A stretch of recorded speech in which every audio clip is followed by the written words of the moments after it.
Hello and welcome back to ESL Challenger League Season 48. I, of course, as per usual, am Wolfie, and joining me to bring you the best of the action this evening is Dean, who looks to be melting a little less than I am. How you doing, man?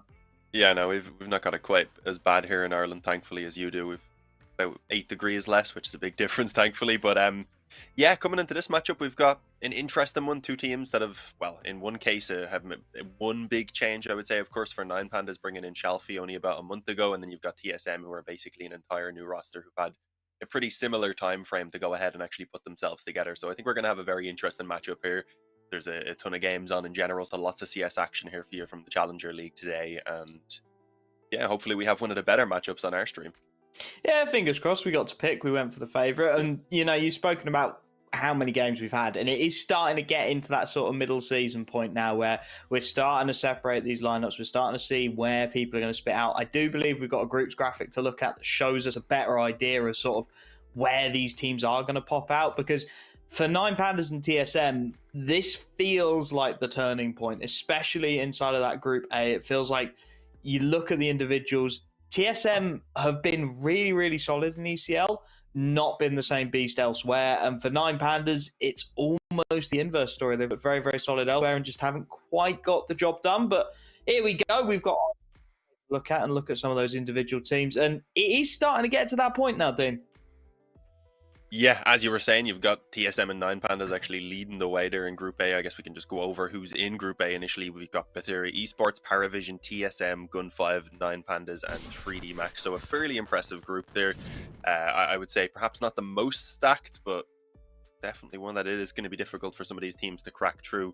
You've got TSM actually up top, 3D Max, I believe, on the win itself, actually ahead of 9Pandas, because they had their direct matchup, as you were saying. 9Pandas maybe not having the best of early performances here, but this matchup could be the one that could put them up towards the top.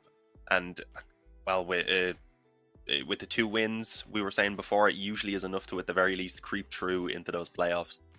Yeah, I mean, they've got to be getting going because, I mean, TSM are quite fortunate. They played 3D Max very, very early on this season. They got themselves a nice, clean 2-0 win. And 3D Max have really gone from strength to strength coming off the back of the player break, right? They've looked stronger and stronger the longer they've gone. Some big scalps in recent games in other tournaments as well. So definitely feel like a very dangerous side and one that TSM have done very, very well to get on top of. Obviously, 9Pandas not quite able to do it, and that's going to potentially cause problems down the line. So realistically, I think 9Pandas do need to be beating TSM tonight to stand any chance of getting into that top group.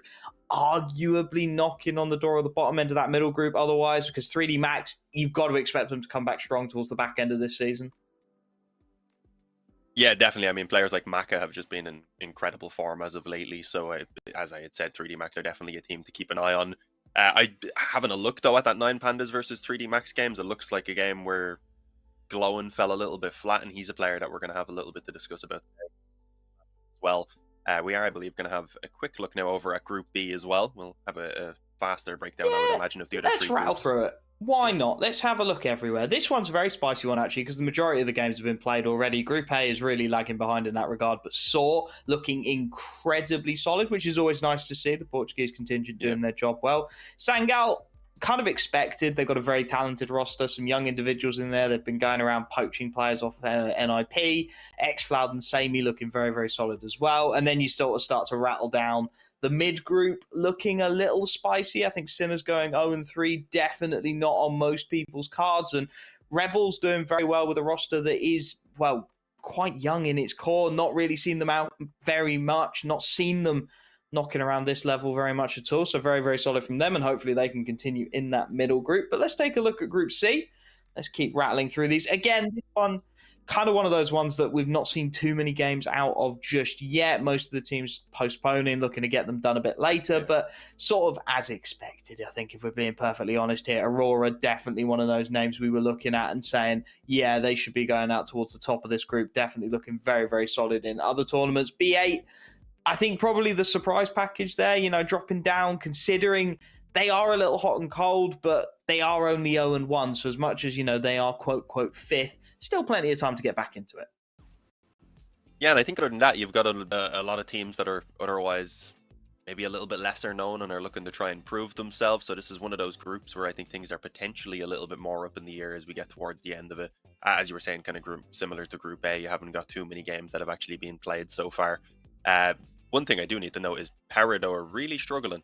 That's a lineup that on paper has a lot of talent there, and they're currently sitting at 0-3. I'm doubting if they even play their games. Yeah, they did. I was thinking maybe there was forfeits because I didn't expect them to get kind of as trashed as they did. It's a tough old group to try and work your way out of, and well, it's working out that way for Pero. But let's go take a look at the final group and see what it looks like down that way. This one again is a really spicy group, Group D. It just surprises me. Zero Tenacity currently top in the group 3-0, taking down Monty, Insilo, and Sashi.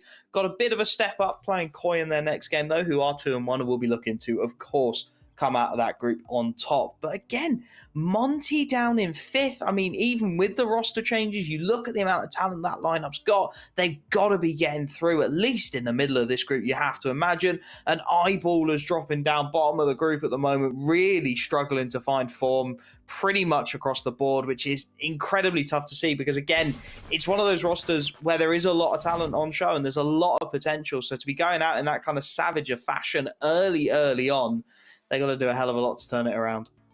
Yeah, I mean, their loss to Kai, I would say, is a fairly forgivable one, but they should be beating teams like Incilio if they want to be making it, of course, towards the playoffs here, or towards the upper group, rather. I do believe we're going to move on now to actually having a little bit of a discussion on the matchups that we have coming this evening. Not just our own one, but the ones that are going to be over on the other stream. Well, we're going to talk about our one. Why not? Okay, it's a spicy one. We like it. TSM, an org with so much history in CS, who've really, really struggled, you have to say, to put something solid together coming back into the scene. This is a roster with potential, though. This is a roster with a lot of solid parts, a lot of players we've seen in other lineups doing great things, coming up against a 9Pandas team who, after a big change up, I mean, we've touched on it. We casted them last week against 3D Max. We've spoken about this time and time again. Xiaofi brings a very different style of in-game leading, but they have very, very solid pieces around him. Idis Balance, I mean, Dilladez, even Xiaofi in his own right. They're all very, very solid riflers, and they're the kind of players, well, obviously Idis Balance on the AWP as well, they're the kind of players you'd expect to be able to show up irrespective of the system you're putting them into. And I think that's going to be the challenge for TSM today. If we're being honest, the challenge is, what can you do to read into this 9Pandas lineup? How can you manipulate the Veto? Because as that starts to come up on the screen, it's a tough old one for TSM to really get their head around. Mirage, there's no way, surely not. Mirage first ban 9Pandas, that's throwing me for a loop. Yeah, we've ended up on Ancient, Nuke, and Anubis, which are 3 maps that are pretty much middle grounds for both of these teams. As you were saying, Mirage being banned out first also is very surprising. That's one of the stronger maps for both teams. So perhaps 9Pandas thinking, okay, that's a map where perhaps the individuals of TSM could really shine, especially since they are a relatively new roster. So perhaps that's why they've gone that route. TSM then themselves getting rid of Dust 2, maybe for a very similar... Oh, wait, here there we go. It is. I was about to say. This makes a bit more sense now. I look so much more sensible now. Right, so we go through it again, shall we? TSM ban Anubis, yep. 9Pandas ban Vertigo, yep. And can we get that Veto back by any chance? I want to see where it goes. Because it was like 3 maps that didn't really seem like picks. It was kind of like either of these could be the deciders. There wasn't any like clear picks. It was strange. So I do need to actually see what maps we ended up on again. Okay, so here they're on HLTV. So Inferno, Dust 2, and Mirage are the maps we're going to be working with. And of course, we've already got the action live. They've started early. They've thrown everyone for a loop, but we are in. We are ready to go. Glowing, Inferno to watch. Picked up by TSM. It's going to be a spicy one. I mean, it's not a great map pick for TSM, you have to say. 9Pandas 4-win streak looked very, very solid in their recent encounters as well. So not an easy one by any means. And well, actually, according to HLTV, 9Pandas picked it up. So Glowing going to get double naded down by Nico. That's a free B bomb site. And now we are in Inferno Simulator, Dean. This one is going to be a save. Surely. Because 5v4, CT retake, no kit. It's job done, isn't it? Yeah. There's not really much to be said about this, I don't think. There's a couple of flashes that are worth saving to bring into this next round alongside the pistols and the Kevlar and whatever they can afford then. For now, though, they're still moving up Banana. Hanging around in the spawn as well. Perhaps just hoping to be able to force a couple of deaths. I don't think it's all that worthwhile, though. They are just going to make a move for it in general. Valde already dropped. Altex will be cleared in towards the sandbags. Okay. They just don't really have the time to make this work, though, without the kit in their possession. Yeah, bomb's too far gone, and I think they're starting to realise that now. It's a really awkward one. Inferno, always such a tough place to be. And, I mean, they've got a hell of a lot of damage off the back of it. You know, 4 kills. Nobody goes down in the process. Yeah, I mean, you are saying, look, we're here to play, but at the same time, it's come out. You would have loved to have seen them have a kit, right? You would have loved to have seen them have something and be in a decent enough position to get something going there. Because if they have a kit, that retake is incredibly viable. Oh, yeah, no, there was... I mean, there would have been a few seconds at least for them to try and clear out that back corner, get one player on the bomb and hold it off. It would have been very winnable. Just without the kit, it was pretty much impossible. They would have had to have hopped on mid while all the fights were still going on. And, well, at that point, it's just you hope and spin for a 10-second defuse. The charge down mid, it is. The force fly, of course, coming in. And TSM are not handling it all that well at all. Mac-10 trying to flank out on mid, see if there's any revenge to be had. Valde is here to go ahead and do first trade. He takes quite a bit of damage in the process, and I was gonna say they're still in an awkward position, but they've managed to flip the situation on its head. Klaxonitis Balance are left alone. I'd like to see them just double it up and take the gamble, and that looks to be the call that's been made. Both of them heading over towards A. Sometimes you just got to make these kind of calls. Hope that you can put your pieces in the right spot, knowing you're a man down. Zyphon doing very well on that Mac-10 initially, actually, to bail his teammate out. Catch the second player, push aggressively down mid. As you said, the initial look from TSM, incredibly negative. But able to turn it around with a couple of well-timed kills. Now this one gets a little ugly. iDisbalance is going to try and cover the cross. Oh, Klax caught napping on the angle. I mean, iDisbalance should have an absolute gift here, but he wastes the first shot. Allows Valde to take down his teammate and buys himself a 1v2. Finally, the USP comes to his aid to finish the job. Problem being, again, we're going to see TSM absolutely book it over towards this B bomb site. Plenty of utility for the T side as well. Can pretty much play this after plant however they please. With 2 HEs, a molly and a flashbang, and iDisbalance still lacking will. This one feels like it should be all but impossible. A well-placed after plant should deal with it. Zyphon just looking for the jump peak. Has managed to miss iDisbalance as he just slips the net initially. Starts to work his way through the angles. He can hear Zyphon on that jump peak, but as of yet, not really given the opportunity. And now Zyphon should have seen it, should have known what was up. He's got to stick this, though, iDisbalance. And despite getting that first kill, it's just a little too much for him. He's going to try and tap it again, desperate to bait Altex into the peak, but the Galil of Altex will come out on top. TSM just about skirting their way past that force spike from 9Pandas and into a 2-0 lead. Yeah, they're getting these early rounds, but it is a lot closer than they would like for sure. I think 9Pandas will be a little bit angry about the fact that they weren't able to convert that early advantage, but they did go in with the force buy. They were able to bring it down to a single player left standing. That's after how close they made the pistol round in the end as well, taking all of those kills and forcing the death. So they're keeping themselves in this, I would say, mentally. And a hero rifle being pulled out right now by Shelfie is a very interesting choice. What do you think of this, Wolfie? It's wrong. Yeah. We'll see what he can get done with it, but realistically... Can't even say miss by anymore. Yeah, there's no excuse. I mean, they've gone for a full B stack with it.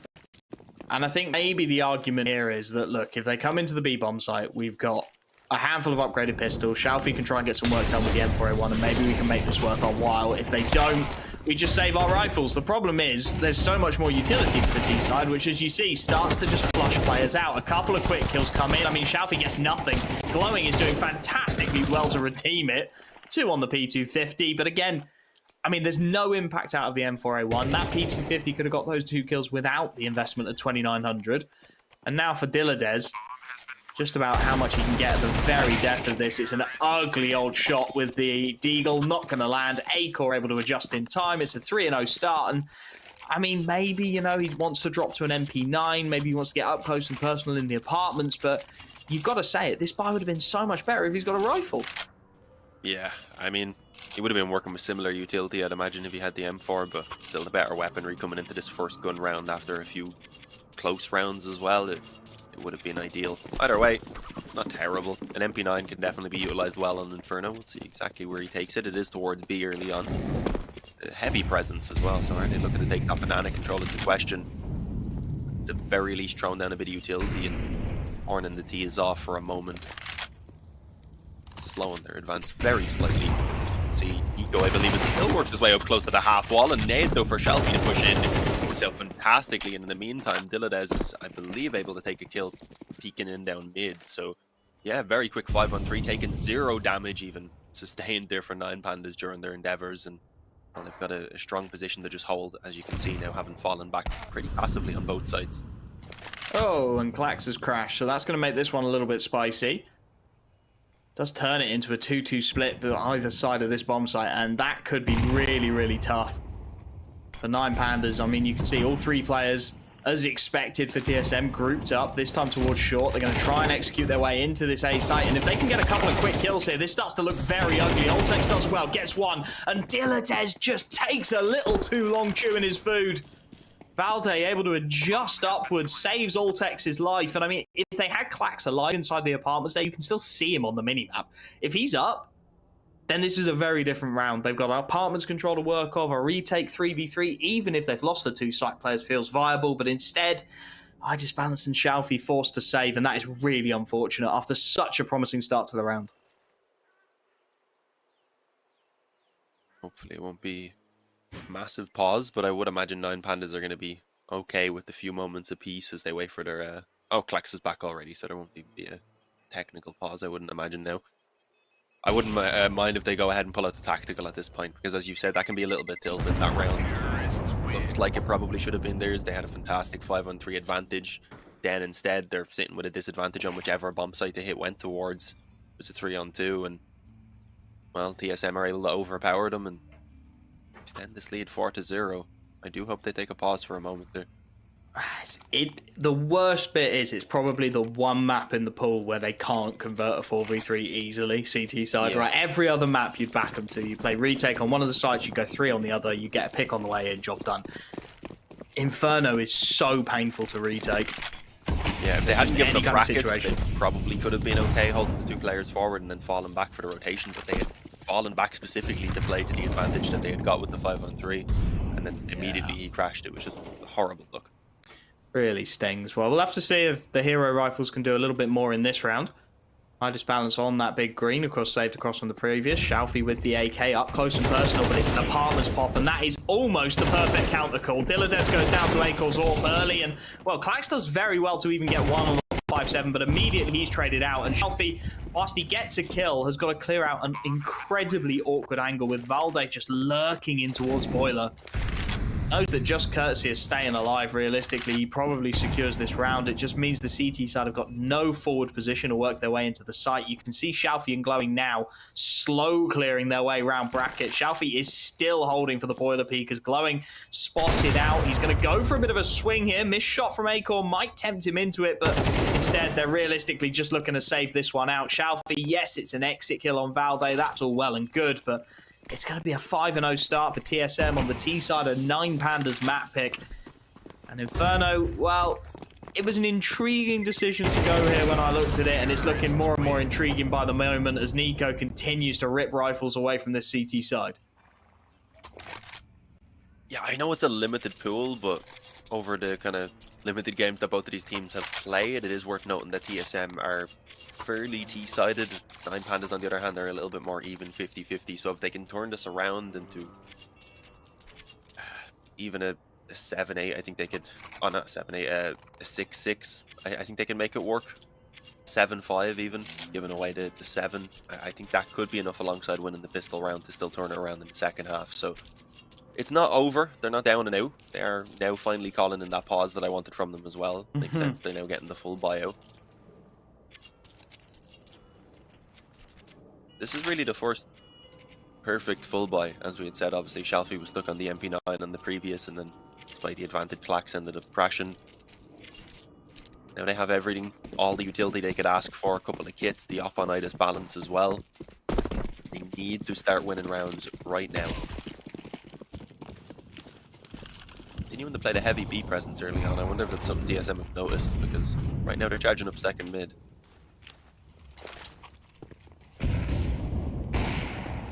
Oh, Klax playing with fire. Risky games.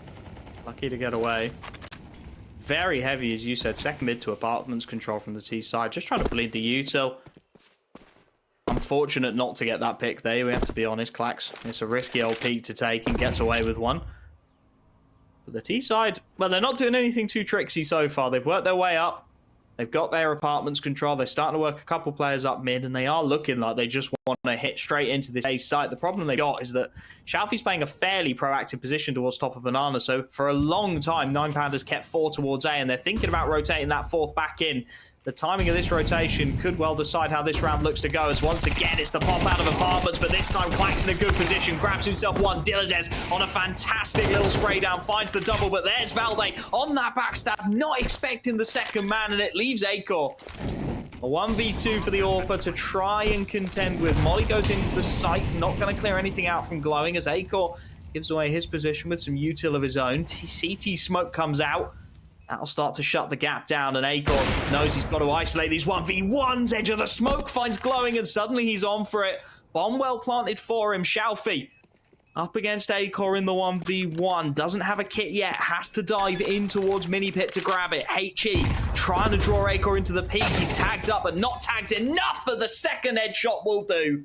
The defuse kit he picks up earlier will bail him out of trouble, and 9Pandas finally have a round, and I will say it now, on their opposition's map pick, because after some confusion on the vetoes, it was TSM who picked Inferno, it was 9Pandas who picked us too.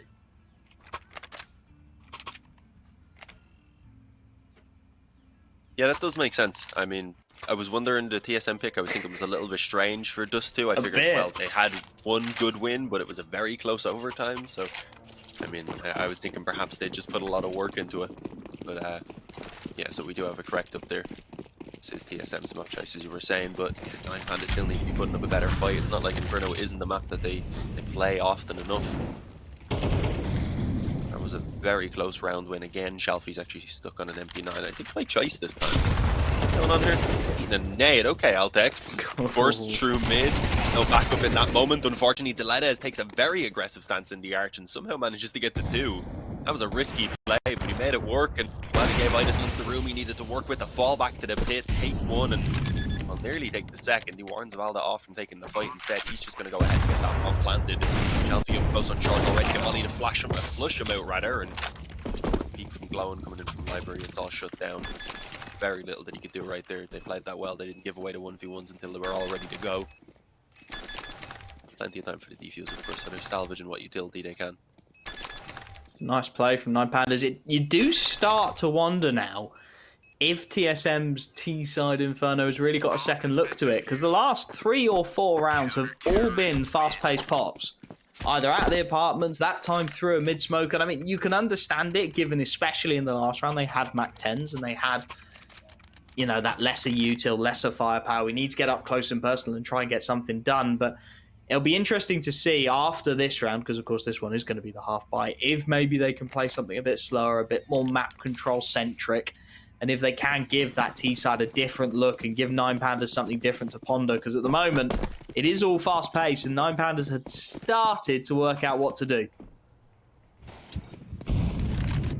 Yeah, this is a round that they need to shut down without much trouble, though otherwise I don't think they're really going to get any sort of weight off their shoulders heading in towards this next one round.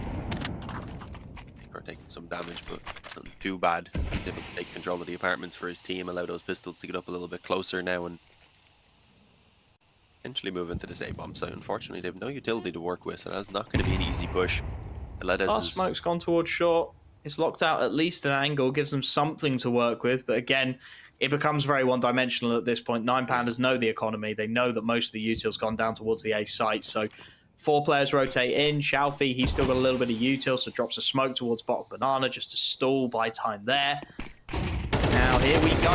Hot flash in. It's a little ugly, but Shalfie is in a great position to capitalize. Grabs himself a couple of quick kills, and at this point, that is job done. Glowing dropping yet another smoke towards the bottom of Banana. Just trying to see if maybe there's an exit kill for TSM somewhere on this board, but at the moment the chess pieces are moving well for the CT side, although Acor is able to capitalize on Altex missing a couple of shots. His Tech 9 finally rings out for a headshot, quickly traded down, and at this point, yeah, shouldn't be any more casualties. Bombs down in the middle of no man's land. Nico, well, he's got a CZ. How much can you realistically do with an IKEA pistol at this point? Oh, Apparently a decent bit. Takes the low health Itis balance. Shelfie also tagged. Unfortunately, he is not the next man he finds to fight with. Instead, it's Glowin who shuts him down. We didn't get much of a chance to discuss it, but we did put Glowin as our player to watch. He's been in fantastic performance, playing very consistently throughout most of their best of threes, other than the loss to 3D Max, of course, where he did have a bit of an off game. So I think that's why we chose him as our player to watch. He could be the difference maker. Although I do need to say Itis Balance hasn't been in fantastic form, so when he shows up as well, that could make a big difference. 9Pandas aren't exactly short of individuals who can make a difference, are they? It's about who's performing recently more so when you deal with a team like this, rather than who has that highest skill ceiling. Well, we're taking timeouts on timeouts here, having a nice long think about it. I think for 9Pandas, just looking to shut this one out towards the back end of the first half, making sure that they clear up as many rounds as they can. The economy for them still not fantastic, so some decisions to be made. And in fact, I'm going to go ahead, as I've just noticed, double Dillardez. There we go. Clax reconnects, and we are back and getting into it. We'll have the pause come in as we try and work our way through those technical issues, but it is one of those. I mean, now Clax is connected, the economy looks much, much stronger. I was a little worried with double Dillardez on 4,200 with no buy whatsoever. Clax has got plenty of cash, though, and the rifles are out. So a decent enough buy for 9Pandas, and it will be about shutting out these last few rounds now. TSM still on a very strong buy themselves. Limited sacrifices. I mean, Acor has gone glass cannon into the AWP to try and have impact with that, which T-side of Inferno is a very brave decision. Have to see how much you can get done with it.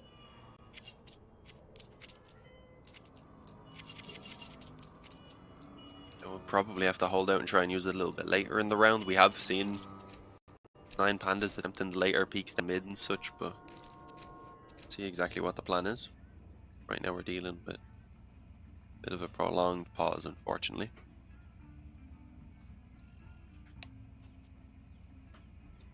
Hopefully we're getting it out of the way. I mean, Clax has been in and out now 2-3 times in these opening 8 rounds. Got to imagine it's something his way. Probably that his internet wires have melted. That would be my guess. His whole PC is just slowly melting into the ground.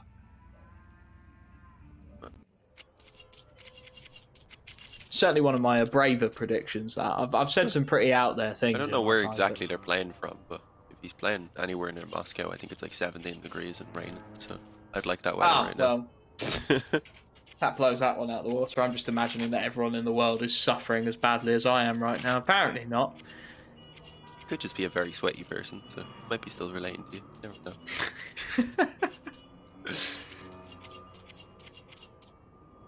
Do you think Clax is in the server at least? So yeah, he's waiting for a restore. Did he lose his Kevlar when it dropped out?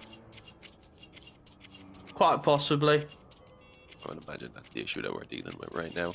Yeah, there we go. I think that was something happening now.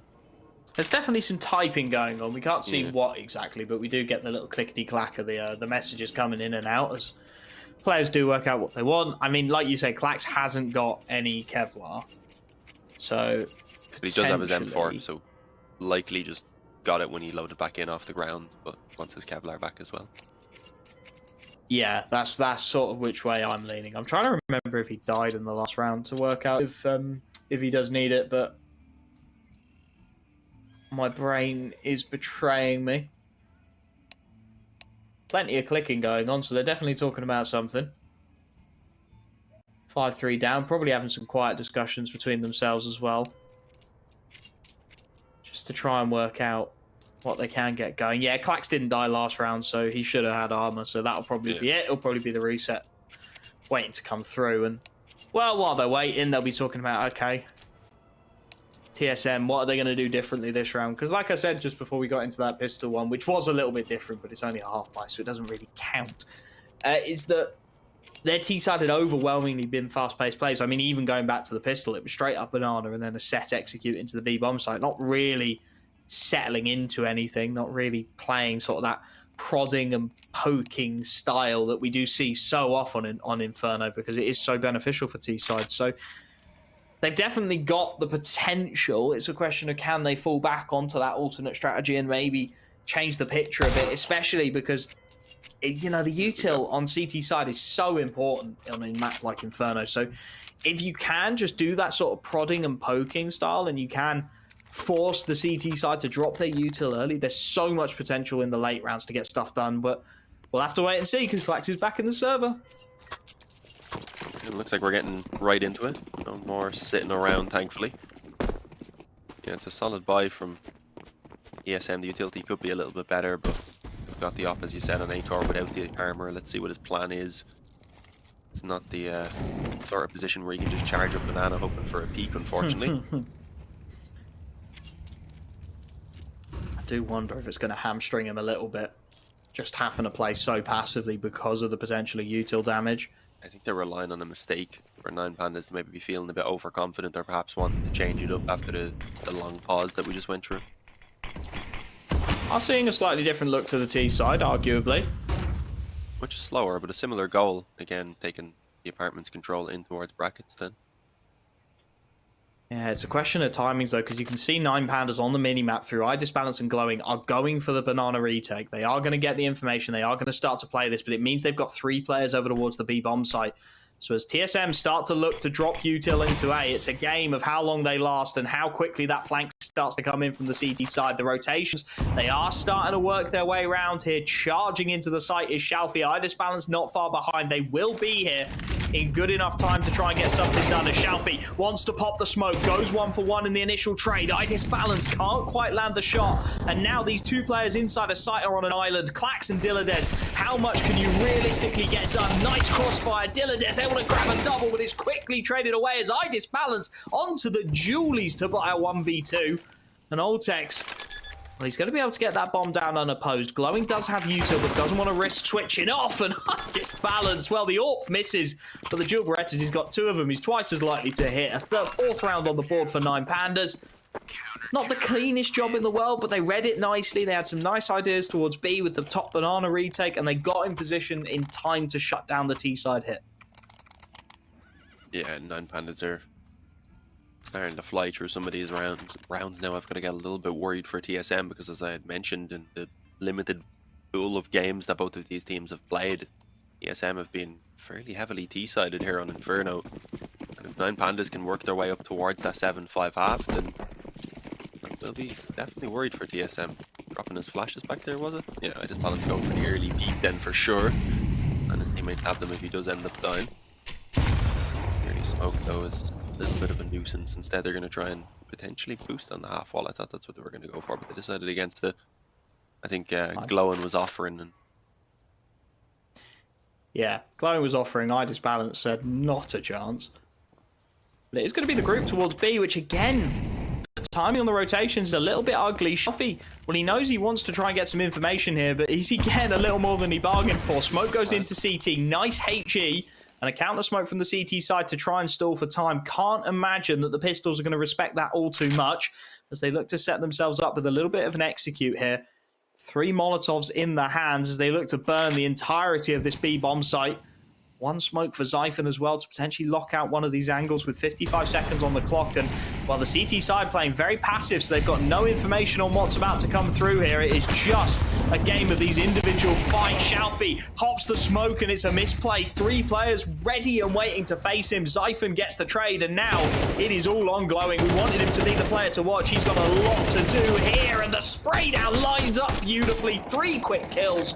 And he single-handedly rescued the round for his team. It is all on to the last man up in Acor, and he can't do anything. Those Julies continuing to be the best weapon in iDisbalance's arsenal of equipment as they level things out at 5 apiece.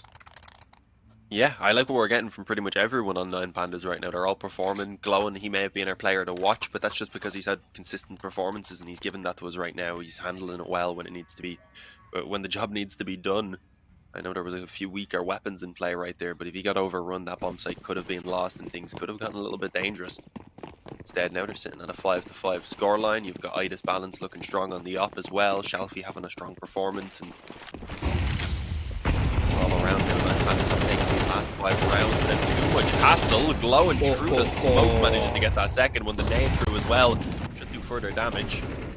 He had Acor and Xiphon just slightly being chipped at. Altex may be able to spot this aggression up towards the balcony, although he diverts his attention more so towards mid. The op is going to be waiting. Never mind. Altex is way too quick. He gets both of them. Dilades just, I don't even know what happened to him. Caught in the open. This is on Klax now. He needs a couple of quick kills. Manages to grab one from his extended position on balcony. Voltex in a fantastic spot, though, and has just single-handedly decided he wants this round, although his team aren't going to give him to it easy. 3 kills on the board. 3 magnificent headshots, and now he's in a 1v1. Klax able to deny Zyphon that bomb transfer to the B-bomb site and put himself in a fantastic position here. T-side smoke actually giving him a little bit of cover as well. Voltex, a lot of angles, a lot of time. Klax has got a lot to cover as well. He's just going to wander into it, but it's Voltex again! A quad kill down to a single point of health. Takes Jules left, right, and centre, winning every single one. And well, TSM, they've gone from 5-0 to 5-5. They needed a little bit of magic, and Voltex is the man to provide. Crazy. I thought I just balanced. Had that, it was almost a sitter initially, but at the very least the trade was perfectly set up. The Leda has just remained crouched, I believe, and gave Voltex the chance to go ahead and swing the angle himself rather than being the one being swung on. Plenty of time to set that crosser and such. I mean, despite the round win though, TSM's buy is not all that great. They do have a couple of Mac 10s and a little play, and they've realised that and have decided to just charge it into B. Already 1 kill to their name, blowing though with the smoke to divide the players and go ahead and split up the fight and shut it down completely, and with a little bit of assistance from Deledes, who takes the final 3 there as well. They go ahead and tie it up at 6-6, a strong recovery from the initial fight.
From 5-0 up, TSM are going to be mighty disappointed to find themselves 6-all as we head into the start of this second half. Their CT side by far the weaker of the two, although iDisbalance looking to give up a pick early, lucky to be alive.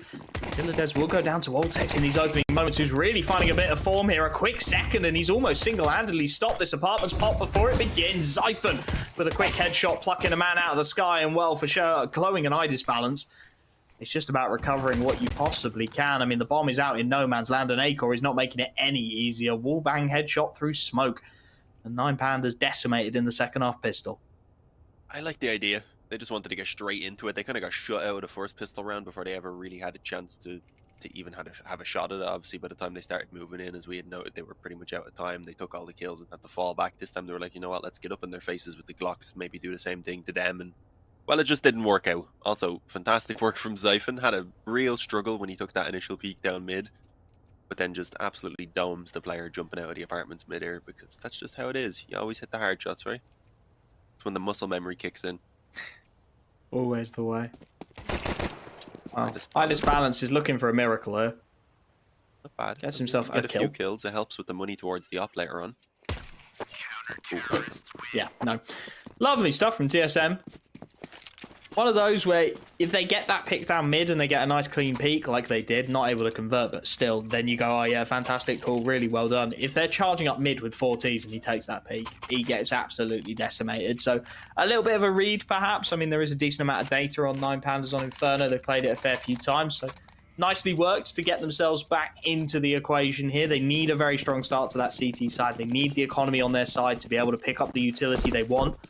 3 MP9s is the reflection of that as they look to farm up some cash against what is an almost entirely full eco from this T side. iDisbalance just switching on to his favourite Julies to see if maybe he can get a little bit of something. But yeah, as you said, nice HE. MP9 goes to work, and well, yeah, it should be a clean ace, and indeed it is. Acor, well, he's exactly the man you'd want to be farming up a little bit of cachet. Cachet isn't like reputation. Cash, hey, come on. Yeah, no, great work though. 4 MP9 kills. Did they decide to keep 3 MP9s now though? I mean, that's brave. I'm thinking maybe Acor upgrade since he's got so much money, leave the 2 with Valda and Nico, but perhaps they're looking for early aggression, and that looks to be the case with the 3 MP9s going towards B.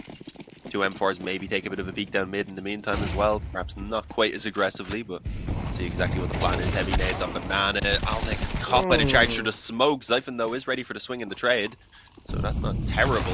The damage in the meantime is heavily leaning right now in favor of 9Pandas. If Nico wants to go ahead and remedy that situation, in through the smoke and well, down through the tunnels to escape.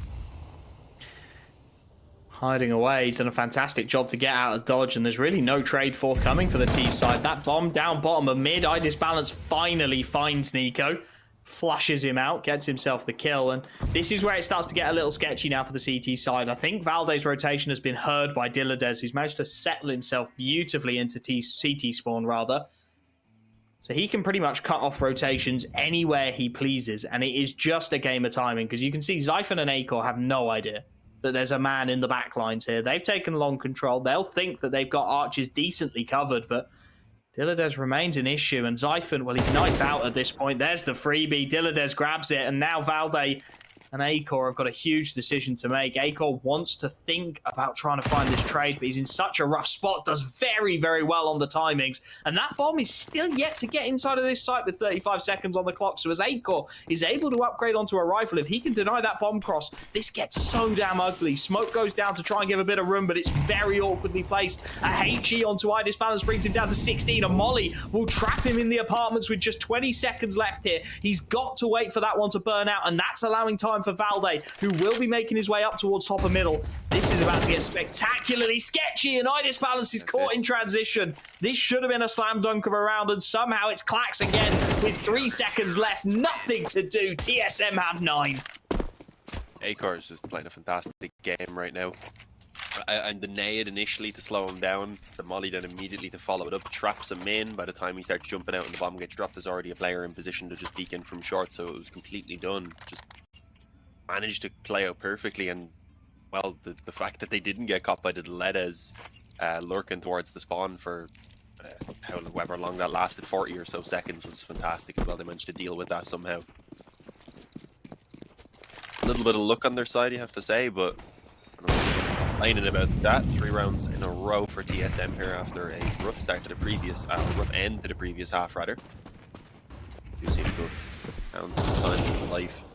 If they keep it up now against the half by here is the question. Try and keep everyone standing safely. Take that 10th round, yeah, and try and actually get some economy going, because right now they don't really have all that much. A lot of missed shots. Glowing. Able to take out Nico. I mean, there's a good rotation here. The A site very heavily defended, and Valde doing a fantastic job at cutting down anyone who tries to rotate out of it. Xiphon chiming in to bail his Orpa out of a slightly awkward situation, and at this point, it should be job done. Balance not going to make it anything but. Does manage to find himself at least a kill, but again, 20 HP between 2 players on this T side now. For TSM, just a matter of mopping things up. Pop flash to get them into the site, but again, that bomb is in no man's land. They're just setting up TSM, making sure they don't give too much away. And looking to lock this one out with 40 seconds left on the clock. I mean, Glowing has got himself into a position here. Certainly if Xiphon overextends into this angle, life could get a little bit awkward. It's a game of timings. He's waiting to see if anyone will commit to that overextension, but as of yet, Xiphon just flirting with the idea, not quite able to commit either way. So with 20 seconds on the clock, I think we'll probably be seeing a save from these 2 remaining T-side players. Certainly, iDisbalance has worked his way all the way back into T-Kitchen, so he's having nothing to do with it. And it will be double digits on the board for TSM, considering how rough it was towards the back end of that first half. This CT split is working out marvellously for them.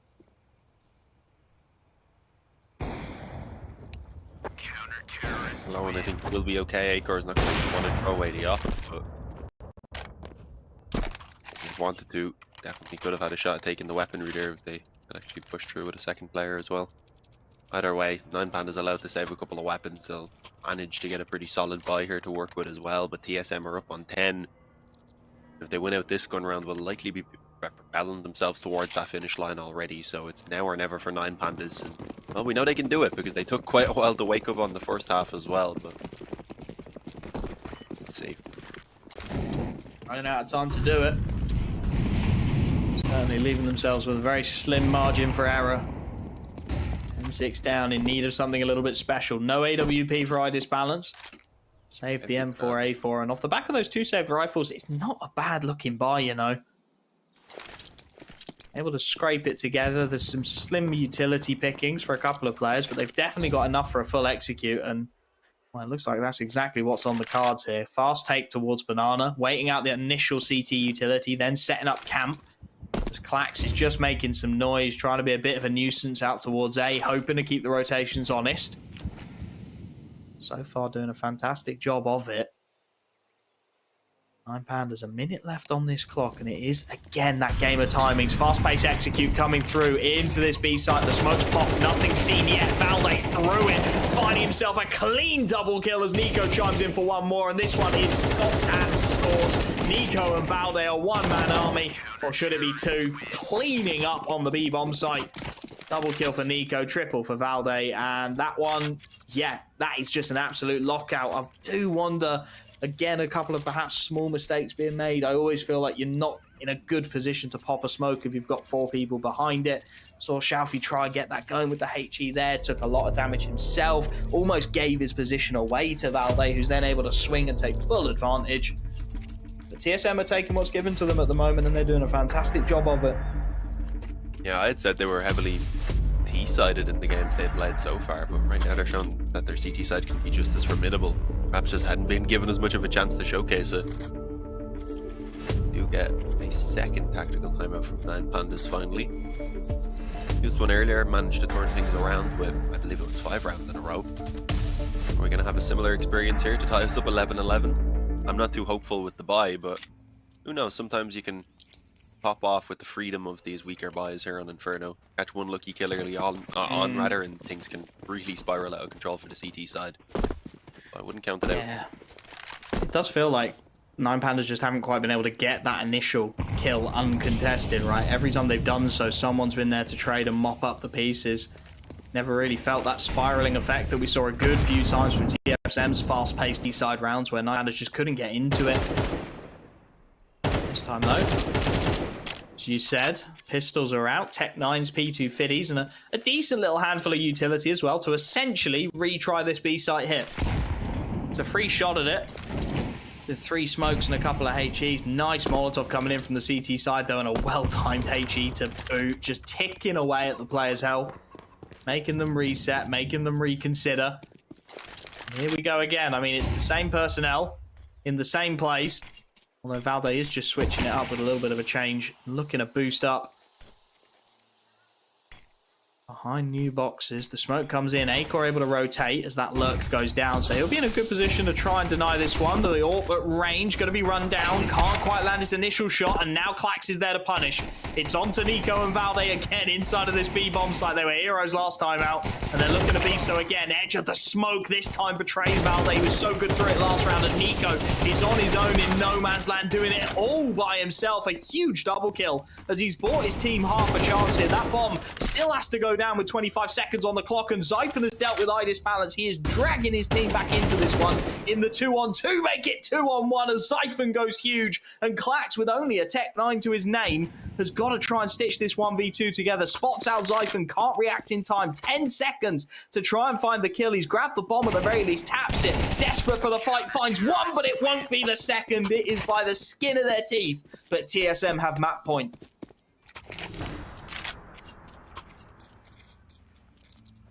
Yeah, this is not going well. TSM looking to close out on their own map pick here, moving on to Dust 2. Really looking like the better individuals, which is a scary thing to think for 9Pandas. Again, TSM have only got 1 game on record on Dust 2. It is a win against 3D Max. Considering the form that they've been in, which has been pretty solid, dealing with offers like Maka on Dust 2, that can be difficult to do, and they made it happen. Very aggressive, actually gets caught through the smoke. I thought he was going to get caught by the second player peeking in from second mid there as he started to go a little bit wider, but a little bit of a fortunate shot through the smoke instead is what makes it happen. Acor is going to get caught on mid. He has to deal with players from both boiler and mid itself, and he just can't escape. And is finally cracking their way through this defense, but is it too late is the question. I mean, this one's a lock. Getting a couple of quick picks and really talking about that snowball effect, right? Couple of quick picks, accelerating into the site, well timed. Eye disbalance. He's not been having a good time with that AWP. Mostly the dual Berettas that have actually been bailing him out of dodge when those shots haven't quite landed. So Nico is happy to take the kill. Will be quickly traded away before it gets too sketchy.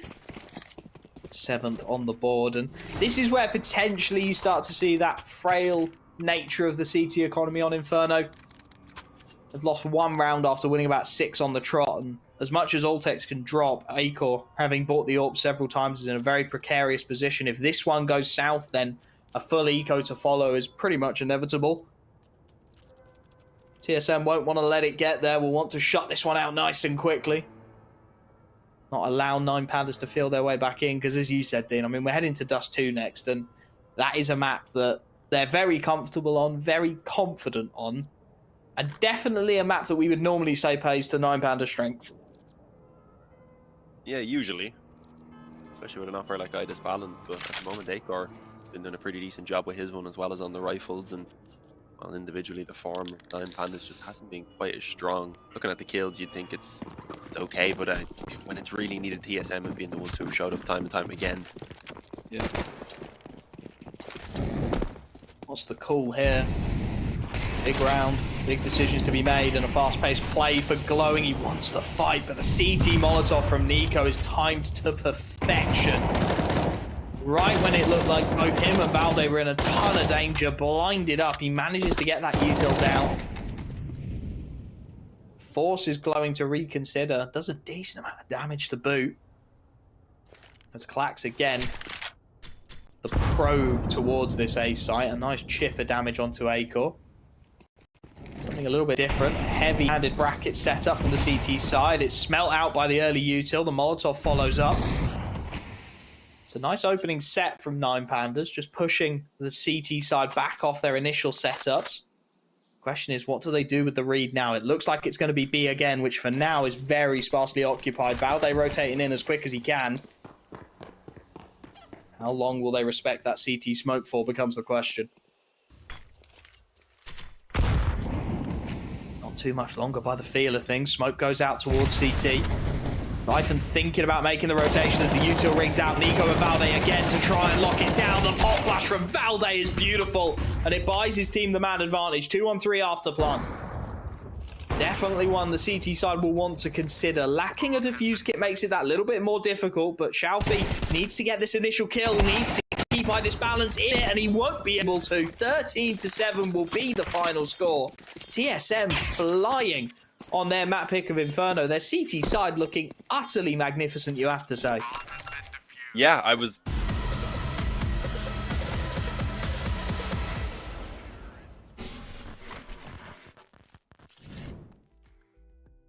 Yeah, sorry, I wasn't sure if we were going into the cameras there or not. But yeah, I was a little bit worried initially. Obviously, going up 5-0, 9Pandas, TSM rather, looked fantastic, but then they let it slip away. The half closed in, ended up 6-6. We were thinking, okay, I think it's like 70% the rounds or so, or one on the T side by TSM as well. So swapping over to that CT side, I wasn't too sure what to expect. But 8-core came alive. The individuals just looked fantastic. And other than a couple of hiccups and a couple of close rounds, they were able to get things done as you'd expect.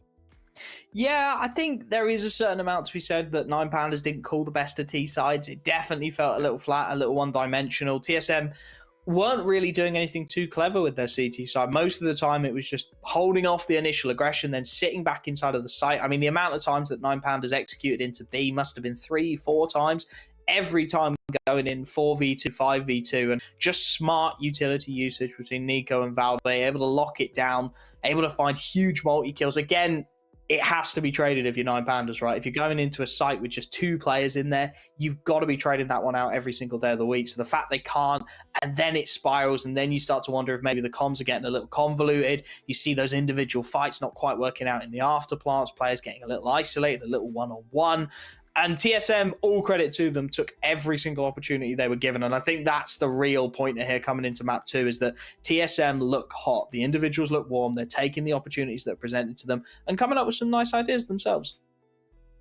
Yeah, and I mean, Dust 2, maybe a little bit less methodical in the approach and a little bit more samey in every round. We might see perhaps some spawn-based plays, but other than that, it's not going to be anything too crazy. As you were saying, it is going to come down to those individuals.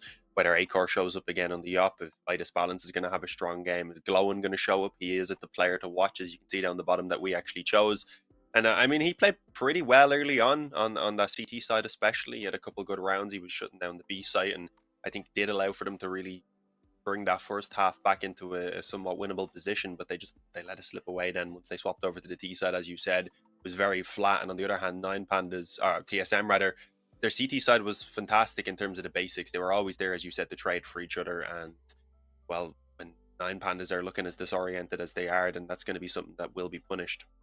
Yeah, I mean, Glowing looked very, very solid. ADR in the high 90s. You've got to say he was the shining light for 9Pandas, realistically. I think the big question marks right now for me, Clax.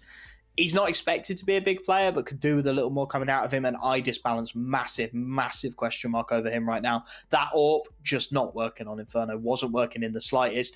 Most of his kills came off rifles. The dual Berettas even getting him a triple at one point, but the AWP just not singing. And on Dust 2, if your AWPer goes quiet, if your AWPer's missing shots, it's so, so difficult on the CT side to maintain control of things. How many times do we see teams go to the double AWP? And what are you going to do if the single isn't working? It's just going to make it that bit more tough. So we will have to wait and see. TSM, they take their own map pick. And once we're back from this break, we'll be heading to Dust 2 to see if they can do it clean.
TSM showing up in a major way, map 1, and now an opportunity to pull off what would certainly be an upset as they head to the CT side of Dust 2 to start things off on the map pick of 9Pandas. Pistol round. He don't want to overemphasize its importance, but the ability to get a good early run on a map like Dust 2 can be huge. And Acor, well, he's going to be a little bit isolated here. The timing of this is going to be critical. He's strafing his way around the corners, does very well to stay alive at all. Drops down into CT to try and give himself a headshot angle. There's plenty of presence here, but Dilladez, he's decided he's having none of that previous map, ripping off heads as from long glowing finds a double of his own. And this is the 9Pandas we expected to see, Dean. Yeah, I was going to say the pistol rounds, both of them certainly helped TSM out on that previous map. 9Pandas in the first half were eventually able to put a stop, of course, to the momentum that had been built off the back of it, but in the second half they never really did. So to finally go ahead and pick one up here, it is a fantastic start. The question is now, what way did TSM approach the following rounds? 9Pandas were very aggressive about it on both of the halves, just buying straight into it and hoping to be able to get a little bit of nearly kickstart themselves despite the weaker weapons. That's not the approach TSM are taking. They're happy to go ahead and take a full eco, but they are playing incredibly aggressive here. 5-man stack on mid with the USPs. They might have a chance of catching one. Idis Balance though, jump peeking. They're playing pretty passive. They're watching from long as well. It doesn't look like it's going to pan out all too well for them. It's a nice idea at least. You've got to try something a little different. Here we go, Util into mid. The flashback was really nice there. I mean, they get one. You know what? 5 USPs, you get a kill. Why not? Take it. It is only the Mac 10, unfortunately, so it won't be anything of any consequence for 9Pandas, but they get the round out of the way, and now TSM have got some decisions to make. What does this first buy look like? Not going to be able to get that AWP out in this occasion. Acor not with the finances, and nobody really able to drop him, so it'll be rifles almost across the board. And what do you want to do with it? Knowing it's a very strong buy from the 9Pandas, heavy util, heavy firepower. How do you want to try and place yourself? Siphon catching a bit of a peek onto Dilladez, tapping away, able to find the conversion, and that's a perfect opening for TSM. Able to sneak Valde into pit as well, as 9Pandas not really putting up any kind of a contest towards long, although glowing with a lovely little pick in towards the B bomb site has just changed the picture of this round in an instant. With a decent position at the very least. Flashed a couple of times. Does just about catch blowing over the smoke. Deals out some damage and gets the finish on the Shelfie, who unfortunately gave his position away when he rattled off those few bullets. Idis Balance now forced to try and just get the bomb plant out of this, and well, it's fairly likely the plant is safe for short. Might even take this fight to get the one kill before going for the bomb plant, hoping with of course the round victory in mind. Unfortunately, not able to actually overcome that first hurdle. Does immediately get shut down by Valde. Yeah, TSM, I mean, they come alive in a very crucial round, and Xiphon obviously taking a massive risk with that initial peek in towards mid, but TSM showed that they were willing to take risks in the second round as well when they went for that 5-man stack in on mid. So 9Pandas maybe caught off guard a little bit by it, but is that a reliable way to go ahead and win these rounds is the question. They're still working with the full rifles now. Yeah, I mean, other than that, it didn't feel like they did anything particularly special, right? Yeah. Settled into a default. Glowing did well to get a pick over towards B, but Xiphon very quick on the rotation and then places himself nicely. I mean, 9Pandas, you can make the argument, didn't quite clear out that side cleanly, but perhaps not expecting Xiphon to be there so swiftly, given he was the mid-rotate and they'd seen him fairly early on in the round on the left-hand side of those doors. So a nice little read from Xiphon, picks up the round and puts 9Pandas in a really rough spot financially, actually. They're going to be able to buy into this one. A couple of AKs, but it's flanked by Deagles. Shelfie thinking about it for a while. They do actually manage to skim a third AK. At one point, there was a scout out there, but they've managed to shuffle the finances around and get 3 AKs in hand. So definitely some potential in this round, and it's the kind of one where if you can win it cleanly, if you can get some damage on the board, you could change the complexion of the half. Heavy presence towards the B-bomb site early on. The AK's looking to have impact, but it's Xiphon and Altex instead. A killer piece. Locking out that opening aggression, and now this round starts to look incredibly meek very early on. It's not the start 9Pandas we're hoping for, but already weaknesses to the buy as well, on top of now a 2-man disadvantage.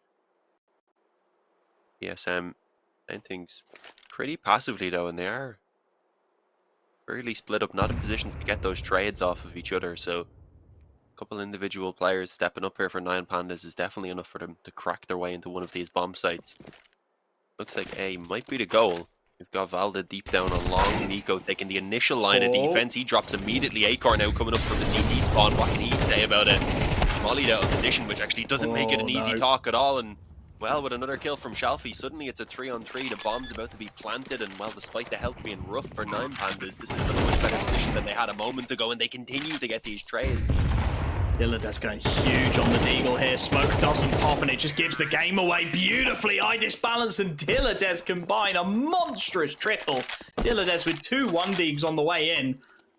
And 9Pandas are round out of absolutely nothing. I mean, we said it, right? If you can get that round on the board when you're buying in these awkward positions, you put that CT side just completely on its back. Considering they lost 2 AKs in the opening engagement, to do that in the way they did, a 3-on-5, I mean, there was isolated 1v1s, as you said, but beautifully taken by Dillade's on the Deagle. TSM fluffing their lines. They had the opportunity. They've given it away slightly. We'll be buying into this one regardless. 3 MP9s, couple of M4s, looking to hope that maybe they can have similar impact to their opposition in the previous. I'm not loving the investment at all, though. Guilty on top of multiple MP9s. Let's see what they can do. iDisbalance is still going to scout at the very least. It doesn't have an op to work with, nor an AK, which I think would have been preferable. Considering how much he was struggling with the AWP on Inferno, I think certainly. Problem is for the CT side, you can't gamble your resources as aggressively as the T side can. I mean, we saw 3 AKs leaning towards B upper at the start of last round, just gambling the heavy firepower and hoping to get a pick somewhere. This time, one of the M4s at least has to lurk over towards B. That's Siphon. Have kept a heavy-handed stack towards A for the time being, though, as the util starts to go over the top. Acor in a good position to have impact. Dinks up iDisbalance early. Altex mollied, but not mollied out quite as far as you'd think. The pop flash comes in. The util over the top is trying to buy a bit of space. And Valde flying through the air with Nico mops up the kills on the MP9. I mean, it was just an absolute slaughter as they looked to work their way out short. TSM drew them in, and then the counter util from the CT side was magnificent.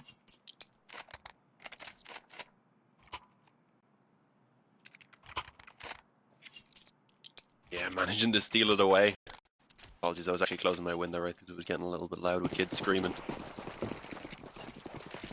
9Pandas are going to be screaming in a minute. They just can't get control of this one.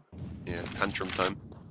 They do it a bit of an Pistols outburst though out. with the weaker weapons. They're going to need iDisbalance to step up, especially. You've got Quacks on the Scout and then iDisbalance on the AK. Strange one. Both struggling as well, individually so far. Yeah, I'm not sure those are the players I'd be putting on them. I mean, to be fair, Dillade's on the Deagle pretty much single-handedly won you the last round, so why not put him on it again, see if he can have the same impact. Acor right? Just spotted there. Yeah, he's aware of it as well. Yeah. Just trying to buy time, I think, holding the angle as long as he can, but they're going to charge on up here, and it's going to be on Acor to get this shot. It's a tough angle to hold on to, and he can't do it. Now Valde inside of the site looking a little bit lonely. Needs Nico to back him up here, and he goes down to Dillade's Deagle yet again. Shalfie trying to trade on in, and it's the P250 with the impact. They're going to do it again, 9Pandas. Surely not.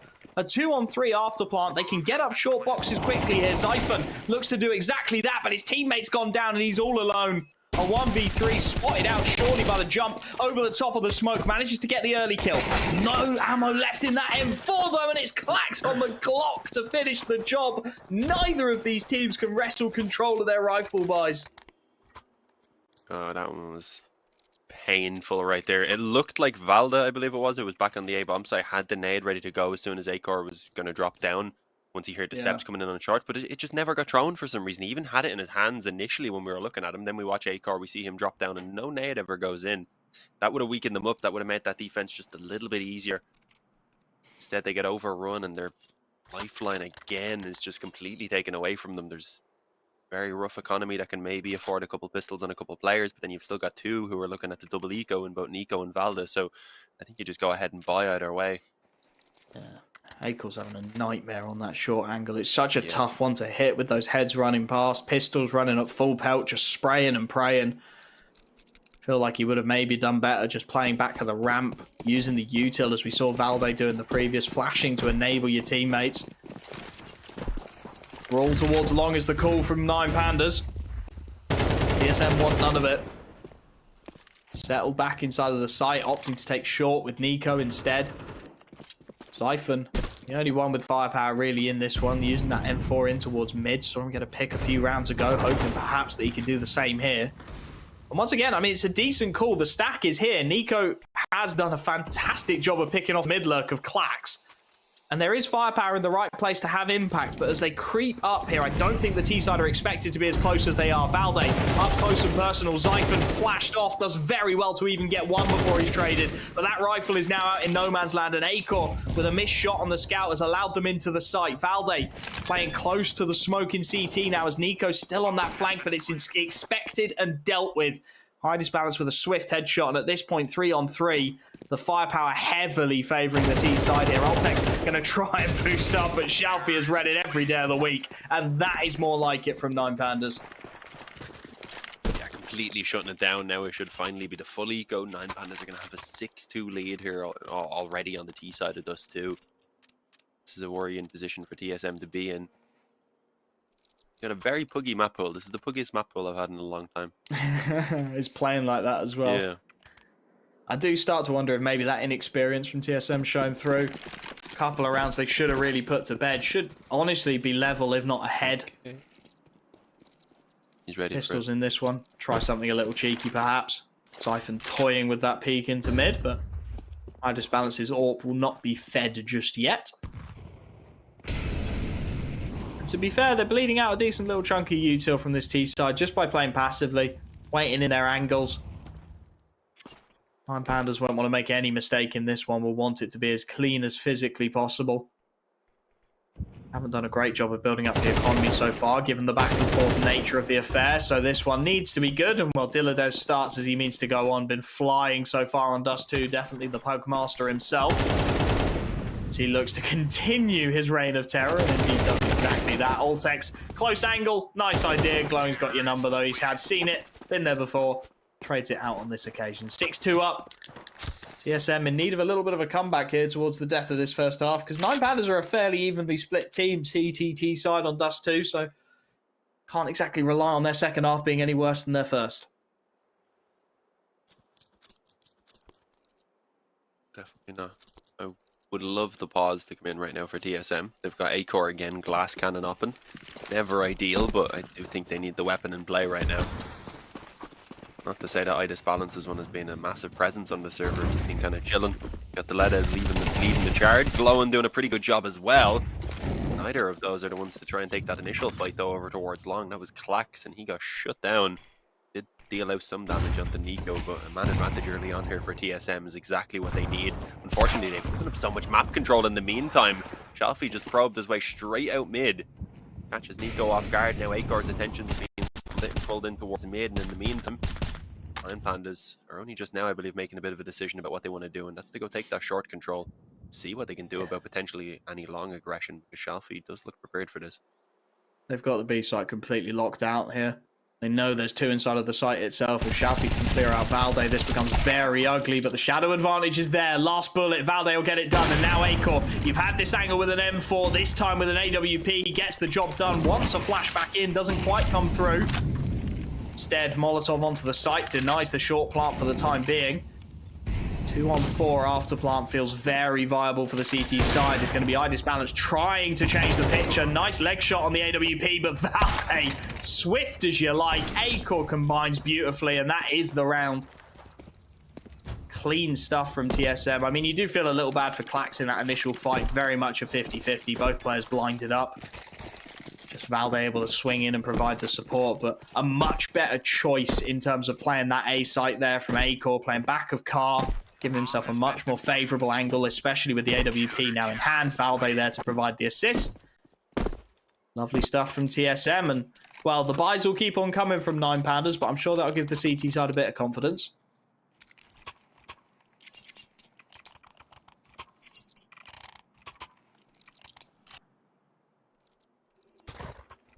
Crack through in this one, and although 9Pandas can scrape something together in the next round, they will finally be running on fumes at the very least, and at that point TSM have a shot at potentially still turning things into a 6-6 scoreline, which wouldn't be terrible. Need to get through this one though, and a fast-paced play, there we go, we'll get there eventually from 9Pandas, looking to take tunnels control early. Oltex Secondary AWPing duties towards that B site. Legs up the second man, but not able to convert. Traded down. And that B-bomb site, again, becomes very vulnerable. Xiphon playing in and around the doors. There's a lurk smoke to get the T side out, and they're going to go with it as well. Dilladez sets himself into the angle, takes the bullet on the chin. Clean headshot onto Xiphon. And this CT side want nothing to do with it. This was the round they needed to break that T side economy down, to start pushing them into those awkward half-buy situations. And instead, it's going to be a 4-man save for 9Pandas, a 7th round on the board, and the CT side just in tatters.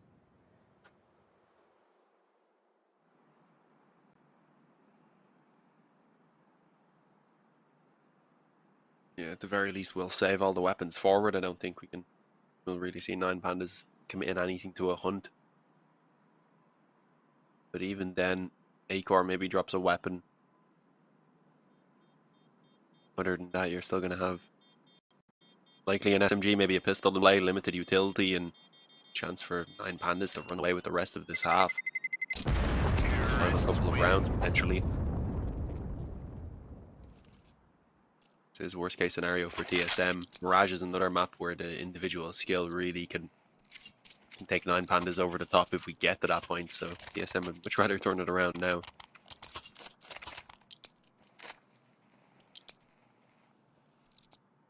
Tough buy with Altex going for the secondary AWP last round. You can see his util slim. Back in head armor. Gets dropped some nades across by the team to try and make it a slightly more viable buy, but it's going to be a scrap towards long again. Shalfie and Glowing this time sending their way out. The flashes are good. The adjustment from Nico not quite there. And Shalfie just wrecking balls his way out long. We've not really seen that from 9Pandas yet. And they pull it out at the perfect moment. This round's done. Xiphon will try and maybe get a bit of a flank on through long, but 3 on 5, no A-site control, 1 defuse kit, limited util. It's just a matter of crossing your I's and dotting your T's if you're 9Pandas, getting it done cleanly. That's exactly what they're going to do. Cross smoke gives them the cross clean enough. Secondary smoke goes down to make sure the first won't just spontaneously disappear on them. Execute goes in. Molotovs to lock out the angles. The Gandalf molly's a little awkward, but they get it done regardless. For Xiphon, Altex, and Acor, they have to save for last. There's no way they're getting into this one, and they've not got the economy to buy to the next if they throw the guns away. Yeah, but still, it's not an easy save to have to sit with. You just keep on giving these rounds away without really feeling like they're having any chance to fight for them in the first place. Not an easy save for me to watch either. No. It's got to be one of the quickest rounds I've ever seen. Good if there was just like a skip watching the save, you know? Where's the skip ads button for exactly. saves on CS? We could take like 70% of the game out. It really would. Just give me Subway Surfers in the top corner instead. Something to occupy myself, man. They're going to try and hunt these rifles, though. Go. Just about able to hold on to it. 8-3. Acor and Altex both having rough games. Altex kind of popped off and brought TSM back to life on that previous map, and Acor obviously was playing a tremendous second half in general. So 2 important players that haven't really shown up quite yet. Dilladez has gone nuclear as well, which hasn't helped things. 15 and 6. Let's see if maybe TSM can pull a little something back here. Could do with this, could do with a pistol to follow it, but the round's got to come first. Double nade into long, and that's more like it. Nico and Valde combining again. Clean entry found. Should be a recoverable rifle as well. A deep CT smoke goes in, and Nico, grabs himself the secondary AWP. Acor, what are you doing, lad? Wandering into the doors angle, and he's left Xiphon in no man's land here. Dilladez able to deal with him, and suddenly, again, this round turns on its head. Just a couple of half mistakes. 9Pandas able to punish brutally. Altex, Nico, and Valde left, and Valde, well, thinks about making the play, thinks about going through that smoke. Shalfie is very aware of the possibility, just sitting inside of it himself, as now he looks to phase it through, and the timing could not have been worse. Altex not even able to capitalize on the slight overstrafe as Shalfie continues to decimate it. The B site's taken. And Nico, well, he had an MP9 at the start of the round. His HE found the opening kill of the round. And now he's got to try and find a 1v4. Never going to be. It's 9-3. 9Pandas heading into the half on a high.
A dominant first half from 9Pandas, and they'll want to get through this one cleanly now. Set the momentum right as they head towards a much more hotly contested Mirage. Let's see if TSM can maybe throw a little bit of a spanner in the works, though, as they go straight out long. There's a fast cross smoke coming as well. Klax is going to have to give this one up pretty much entirely, and there's no kit either on this CT side. It's not going to be the easiest retake in the world. Trying to pop the smoke with a HE. Nothing coming from it as the fight at range just not quite connecting for the USPs in the opening moments. Bomb to go down. Question is, how much do we really want to see this CT side taking the ranged fights? This balance traded 1-for-1. Well traded by Zyphon as Oltex, and then Valde combined beautifully, and Shalfie just in no man's land. Nothing to do. TSM, they were never going to go quietly here on map 2, and that pistol is a barnstormer of a start. Yeah, it's still a very long road ahead of them, but that is exactly what they needed. We've seen them come alive on both pistol rounds on Inferno, and they were able to utilize that momentum incredibly well. And, well, if they can get the momentum here now, if they can shut down the Ledes especially, who's been almost single-handedly a thorn in their side with a bit of help from Shelfie, then you could still see things spiral out of control here on the CT side for 9Pandas. Yeah, CT economy is a tough one. It's not a done deal just yet. Full eco into this one, though. Like Much the same as the start. TSM just setting themselves into the long control. Yeah, it's a nice idea. It's fairly similar to that mid stack we saw right in the previous CT eco. Just put all your players somewhere, hope you get hit, and see if maybe you can get something going. Problem is, the Mach 10 of Zyphon is going up long on his own here, and he should, at some point fairly shortly, start to smell a rat. There's the opening kill, there's the peak, and yeah, he should work this one out now. Nice flashbang in, though, and there's players with nades out all over the shop here, well recovered. Gotta say it, Valde probably shouldn't have gone down there, but with a nade in hand, nothing he can do. They do manage to mop up the remaining kills, but a couple from 9Pandas, no worries. Yeah, this is where we really get an idea for how this half might play out now. It could be some weaker weapons. Galil given over to Akar. Zyphon should go straight onto an AK, I'd imagine.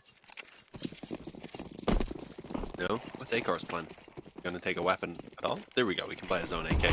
So we're getting an AK and a Galil either way they went about it. Very quick long control taken, and well with the flashes, Klax and glowing, we're just hugging along. Caught in the open. Nico overpowers them as well. TSM are charging through this defense. I mean, this may as well have been another eco. Yeah, that round's done. Oh, it's a little awkward from Zyphon in towards mid. Dilladas has dealt with Akor on the cross, but that's going to be all he gets. Voltex having another one of those rounds where he just single-handedly takes control of the server. Nice util to support it as well. Straight out long. I think 9Pandas thought that those Molotovs had bought them a little more space than they had, Dean. They got punished brutally for it. 9-6. I mean, TSM, half by to follow. They're not out of this one just yet. No, I wouldn't start celebrating, but if I was 9Pandas, I'd start to think, okay, this could still get out of control, guys. Let's make sure now coming into this next gun round, we really start to get our stuff together. Again, they could want to control goal. This time taking a ton of nade damage, and the pistols a small bit as well, taking one kill at least, and a solid trade in on the one corner. The problem is now Valdes Molly forces it forward, and there was nowhere for Idis Balance to fall back to there. Good damage at the very least. I mean, Shafi's got a bit of a flank on here as well. Should have a freebie. Timing of it's going to be everything. And yep, there's Zyphon with a nade out to give him that freebie. Molotov will trap him in. At least for the time being, because that bomb looks to go down. But I mean, this was a half buy. Already 3 kills to the good. And you can see TSM burning the last of their util as well. They do not want to fall off of this one. So not a bad result at all from 9Pandas. Could have forced some fairly heavy reinvestment from this T side as well. So a big opportunity at 9-7, as they will certainly be buying on the CT side to maybe put a serious dent in TSM's comeback hopes. This one, though, just going to fall on by. Imagine Shalfie will just lurk around this short angle, hope that maybe Zyphon's gun gets blown with the bomb into a position where he can get something from it. We'll have to wait and see. Yeah, he's going to have a little lurk towards short, and there we go. He'll wander back in, see if there's anything close. Indeed, it's not quite made it far enough for him to be able to grab anything, so all on as even at 9-7, and things start to get interesting now. TSM so far pretty much single-handedly abusing long control, not really seen any different setup from their T side just yet. Will this be the round they look to twist? Or is it, if it ain't broke, don't fix it?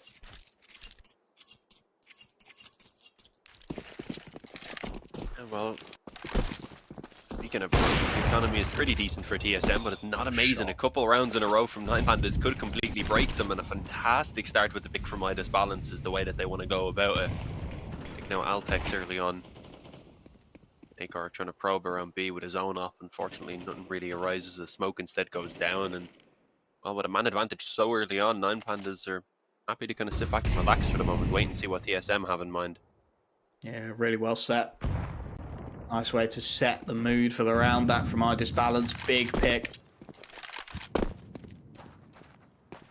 Shuts down the initial idea. TSM have worked their way into that mid control though.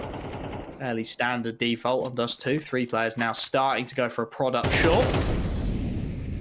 But again, CT side are well placed to receive this. 3 players inside of the site or close to it.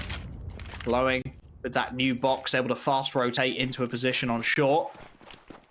Or provide disbalance towards the car as well. Glowing just caught in transition though, and now it starts to get a little awkward. Zyphod toying with the idea of these smokes. Balance is still on the angle for now. Flashed off and a beautiful recovery shot. Deals with Zyphod, and now you can see TSM are worried about it. They know there's an AWP on this angle somewhere, and they've got nothing left to clear him out with. They have to take this peak dry, and instead it's the flash from Dilladez that enables Balance to go nuclear. That AWP finally showing up to the party. Nika will do what he can and manages to find a double, which suddenly changes the complexion of this one. Spots both players as well.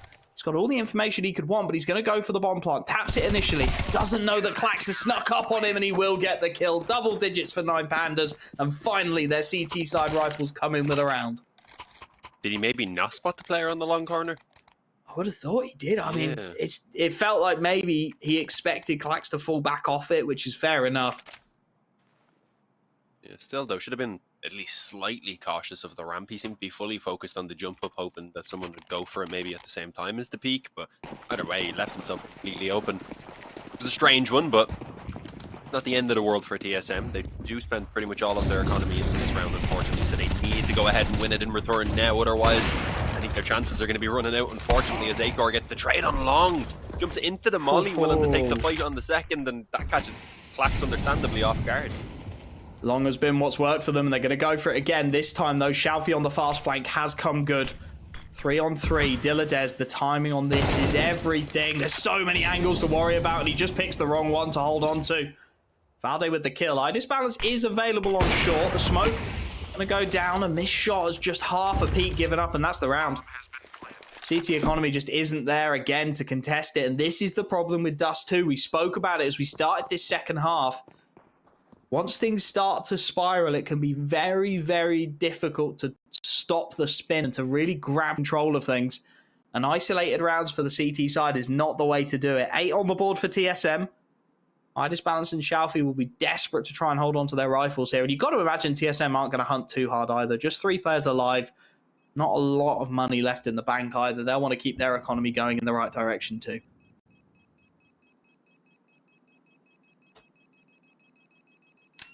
Not economy for either side, but obviously TSM are going to be driving a little bit more with this round win now.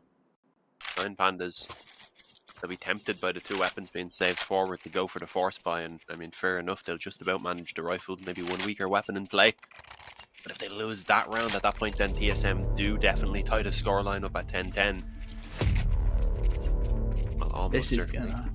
This is starting to turn into one of those horrible games of chicken, because the only thing that has worked for TSM, and it has worked every time, is the long hit, right? Yeah. They've just barreled out long. Every successful round has been barrel out long. So Shalfie, you know, we speak about the new in-game leader and the decision making, has got to make a call here. Do you say, right, they're going to barrel out long, so we're going to send 3-4 players long with util and really look to shut it down at source? Or do you say they've kept barreling out long, they're going to change it at some point, we've got to play for the change-up? And these are the kind of decisions that could make or break a half. I mean, this one's a half by around the 2 saved rifles, and what's the call from the T side is the question. Akor peering down mid in the opening seconds. Just a little bit of a passive start. TSM aware of the financials of the situation, aware that there likely is a half by around these saved weapons. And well, they're going to try and enable these saved weapons to get something done here. Shalfie wandering in. He's going to use Dilladez as the bait. And maybe the M4A1 becomes the switch. Timing on this could be everything. There's the flash to get them in. They're spotted, but not dealt with. Dilladez, lovely shot on the 5-7. Zyphon knows this trade is critical, knows he needs to get it, and Valde swings in to confirm. Glowing, now desperate to recover the rifle, and is able to do so. Keeps that man advantage for the T side, but the firepower, at the very least, is recovered. iDisbalance still yet to show his hand on the AWP as well. Makes this one a little awkward.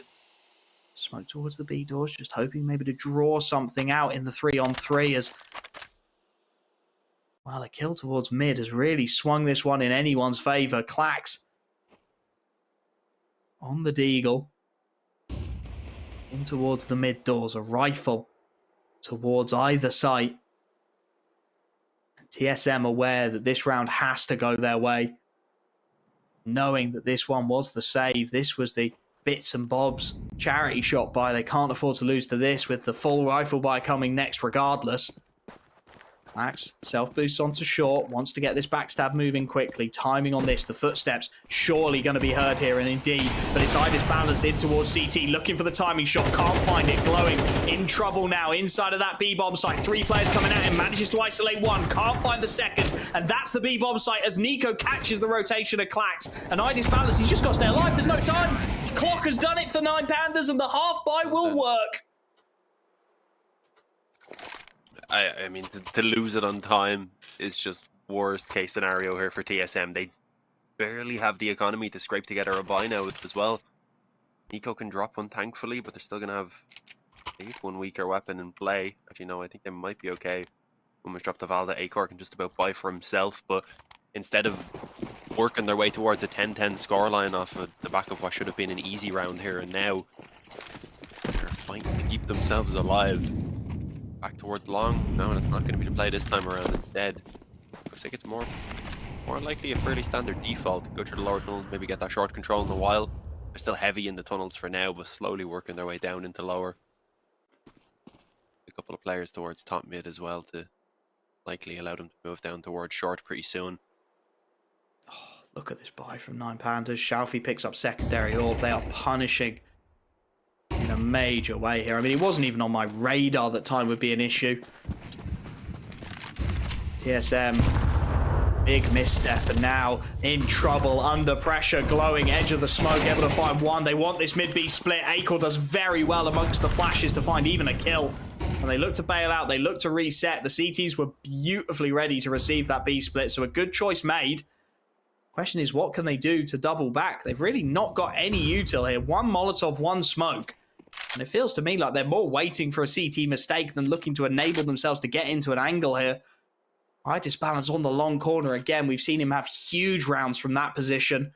And TSM this time have got absolutely no util to flush him out. 35 seconds on the clock. They need a pick. Max may be the one to give it. Close to the doors. There's the kill. Shalfie now on that secondary AWP. Does well to adjust. Gets the refrag. And iDisbalance under pressure again. But here he has been so dominant. That AWP has continued to sing. And well, he catches vision of Zyphon. But this round is good and gone. A 1v3 with 15 seconds on the clock. There's no way he can possibly stitch this one together. Too many rifles. Too many crosshairs. Shalfie secondary AWP rings out again. And it's 9Pandas looking to take us the distance. Very quickly, we're moving towards Mirage right now. TSM aren't going to have much at all to work with. Zyphon has an AK other than that. Maybe one Galil on Acor and then some pistols elsewhere. And well, at the very least, we might see a quick approach to the round, but whether TSM can pull it off 4 rounds in a row on the T side to get an overtime, it is definitely achievable, especially with the economy still being pretty weak here for 9Pandas, but this buy is just abysmal. Very ugly one. And you can see it reflected in how they're going to play it out. All 5 players upper tunnels. Death ball is the call.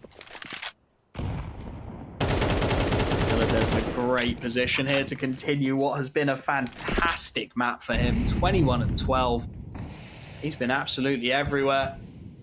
He's going to be right in prime position as the B hit comes through. There's the pot flash glowing in support, but it's Dilladez who gets the opener. Zyphon at least able to trade 1-for-1, and the smoke should enable that bomb to go down. It's a slightly ugly one. They want to go through the smoke. They want to try and isolate these fights. And Shelby indeed he has. Gets one out of nowhere. iDisbalance there to back him up, and this one's a goner. 9Pandas on their map pick of dust too. A little shaky at times, but they get the job good and done. We're not even going to watch the defuse. Why do we need to? It's 13-8 9Pandas, and we will be heading to Mirage to decide it. Some performance from 9Pandas on that second map as well. I mean, it felt a little back and forth, and I'm going to be the first to say it. TSM's inexperience on that map, playing it just one time in the last 3 months, definitely shone through. But again, it rings very similar to Inferno to me, right? It's 9Pandas taking the opportunities when TSM present them and just getting it over the line. Sometimes you've just got to win the games, even if you're not all playing perfectly. Yeah, just edging out some of those clutch situations, managing to take a very crucial round when it was 10-8 as well, winning out the half buy that they were working with. That's what really put them over the top. If they lost that, it would have been 10-10, and who knows what way it would have went then going into the following gun round.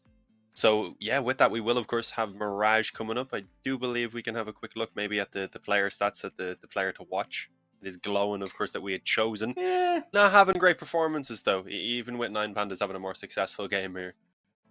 Yeah, it kind of felt like Dillard's took the spotlight in that one. Definitely the man who had by far the most impact. I think iDisbalance definitely showed up in a much bigger way as well on that AWP. And sometimes there's just not the space for the kills to come through, right? Sometimes you just got to do your job, get the kills that are presented to you, and let your other players, your other individuals pop off. And I think that's exactly what Glowing did there. Fantastic series from Dillard. Shalfie, really, really nice as well. But I am going to say it, definitely one that TSM will look at and go, you know, if we'd had a bit more experience on this map, if we'd played a few more reps, we definitely could have done some serious damage there. Definitely some things to improve for them. And of course, heading to Mirage, right? And this one is probably the most equal of all 3 maps that we've seen so far. I mean, we've not had any blowouts to start this series off, and Mirage, it doesn't look like it's going to give anything other than a banger to finish the job. Yeah, got to agree. I think recent performance-wise, it does look like 9Pandas have been doing a little bit better on Mirage, but it is one of those maps where both of the teams played a lot. They're pretty much 50-50. Actually, TSM are dead on 50-50 between their T and their CT side, so it's, for me, kind of up in the air here. It depends on who's going to put in the stronger performance. And I think I'm still going to sit with 9Pandas. That is who we went with, obviously, initially when making our predictions. After Inferno, I was a little bit worried, but they were able to turn things around there on Dust 2, and it seemed like the individuals, even if they weren't the ones we were expecting, did start to come alive. Yeah, definitely feels like they are on the up. But the big question still stands. Who will take this? Will it be TSM going 3-0 in Group A, or will myself and Dean's predictions prove as true as we believe them to be, and 9Pandas pulling off the reverse sweep in 3? Of course, there's only one way to find out, and that involves us getting through these breaks first. So bear with us, and we'll be back for a banger map 3 very, very soon.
So Mirage is where we will finish it. Not a map that I thought we were going to be going to, if we're completely honest. A map that both of these teams have extremely mixed results on. Neither really able to grasp it by the scruff of the neck and take it over in the way we saw map 1 and 2. But still a map with a lot of potential on it. I mean, both teams playing teams of a fairly to significantly high caliber.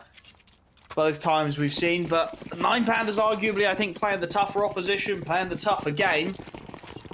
So we'll have to see if they can convert that into the victory here on the decisive map in this series, or if TSM will be able to pull off the upset to go 3-0 at the top of Group A here in ESL Challenger League Season 48. Starting CT side of things. A blessing and a curse. Very much depends on which way you look at it. There's a slow-paced start to things here from 9Pandas, just waiting out any opening aggression, but nothing's forthcoming. They'll take the mid-control through Idis Balance and Shalfi, and perhaps look to add a second prong to this offensive into a heavily stacked B-bomb site. Nico posted up on short will be the early warning sign, but Zyphon, Valde, Acor all lying in wait for this exact hit, and, well, maybe, just maybe, 9Pandas are smelling a rat, Dean.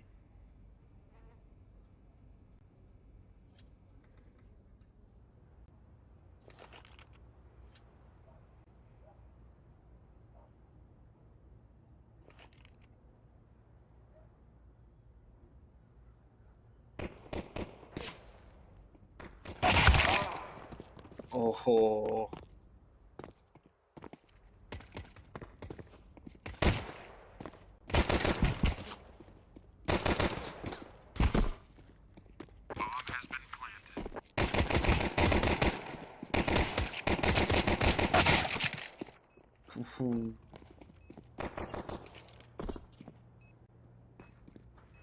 Big information here from Glowing. He's heard the footsteps rotating in through CT.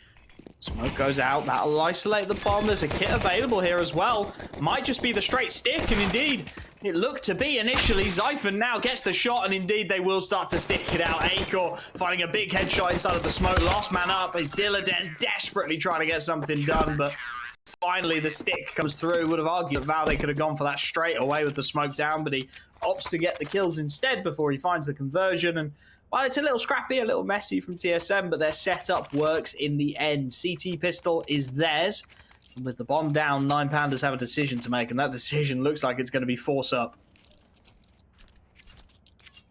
It's pretty much always the decision. They look to force buys in these second rounds. Not surprising with the style that they play. Heavy on the Galils as well. It's not a bad purchase by any means up against these M4s, especially as the M4s charge up mid. Shalfie, fortunately, has no assistance to deal with it. Instead, he calls that towards his teammates, who are going to, in the meantime, go ahead and take advantage of a weakened A bomb site. But those rotations are so fast. Zyphon back in position. There's no smokes to allow the crosses towards the site, and they have been locked out with bombs sent scattering back down the ramp now. Timing game. That Deagle glowing has worked his way to B, and there is a man on short in Shalfie as well to cut rotations. Right as the smoke play comes in, Acor, it's a dink, but no conversion. Glowing, a beautiful kill on the Deagle, and this round is done. A couple of opportune moments. I mean, you spoke about how fast the rotation was into a benefit of that three-man push-up mid. The consequence is that all three rotated to A, and nobody was home on B. Clean as you like for Glowing, a smooth entry into the site, able to upgrade onto an M4A1 off the back of the Deagle. A round in 9Pandas' hands, and well, Zyphon and Valde desperate to hold on to the rifles they can, because that CT economy isn't going to sustain much of anything in the next.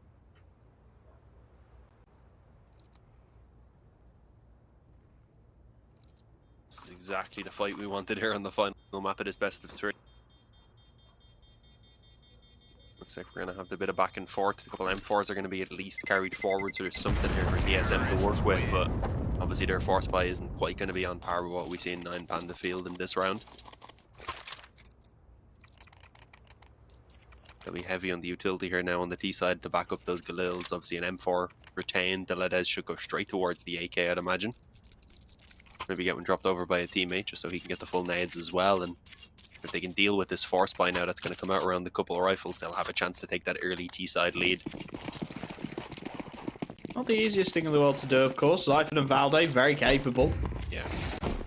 MP9 in Altex's hands can do a lot of damage. It's about calling a smart round here as much as anything for 9Pandas. Acor wants that off early on, but it seems like they're kind of half in. Maybe they don't have the faith that you want them to have in this round right now in themselves. Yeah, 1450 as well. It's a tough place to try and even start saving towards the AWP.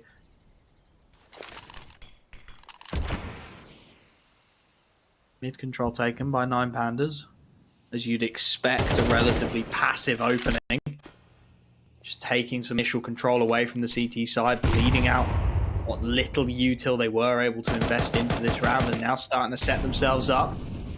Mid-split A is going to be the call. There is an MP9 up close and personal here. We know how much damage that can do, and it's Dilladez with bomb down, but as Glowing gets the kill inside of sight, Altex looks to activate just a little too soon.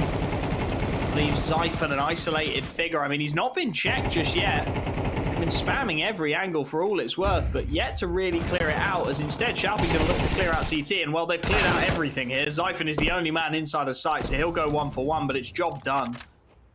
Valde perhaps praying that his CT man and site player could stay alive for another 10-15 seconds and enable him to get something done on this backstab. Instead, you've got to imagine he's going to be looking to save this rifle. Give his team something, anything to work with in the next round, because otherwise it is the full eco. 4 alive for 9Pandas, though. Economy's going to start to build that T side, and it's only 3 rounds in. It feels harsh to be saying this, but it's already looking to get a little bit overwhelming.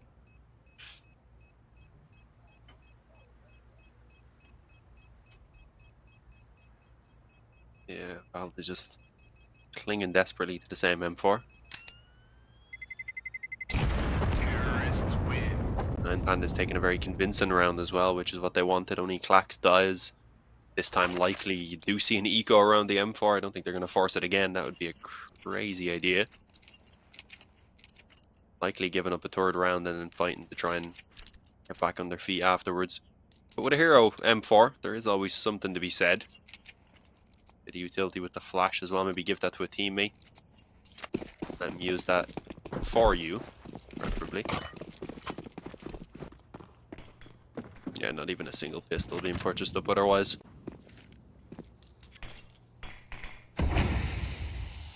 Surprisingly not that aggressive either, just playing from under Palace, I believe, on the headshot angle on the bricks. Yeah. Just looks like this T side's going to dodge him entirely, to be honest. Smoke towards con, smoke window, even smoke in the ladder room, taking absolutely no risks. Blowing deals with Zyphon, the spam through. Yeah, as expected. Balance actually manages to find Valde through the smoke timings. Klax gets one more. I mean, Acor, sure, he grabs one. That's a rifle in his hands at the very least, but his position known. He's desperately isolated. Nico not cleared initially. So, I mean, all said and done, a couple of kills is not a bad result from that round whatsoever. A couple of missed opportunities on clearances from 9Pandas. TSM take advantage.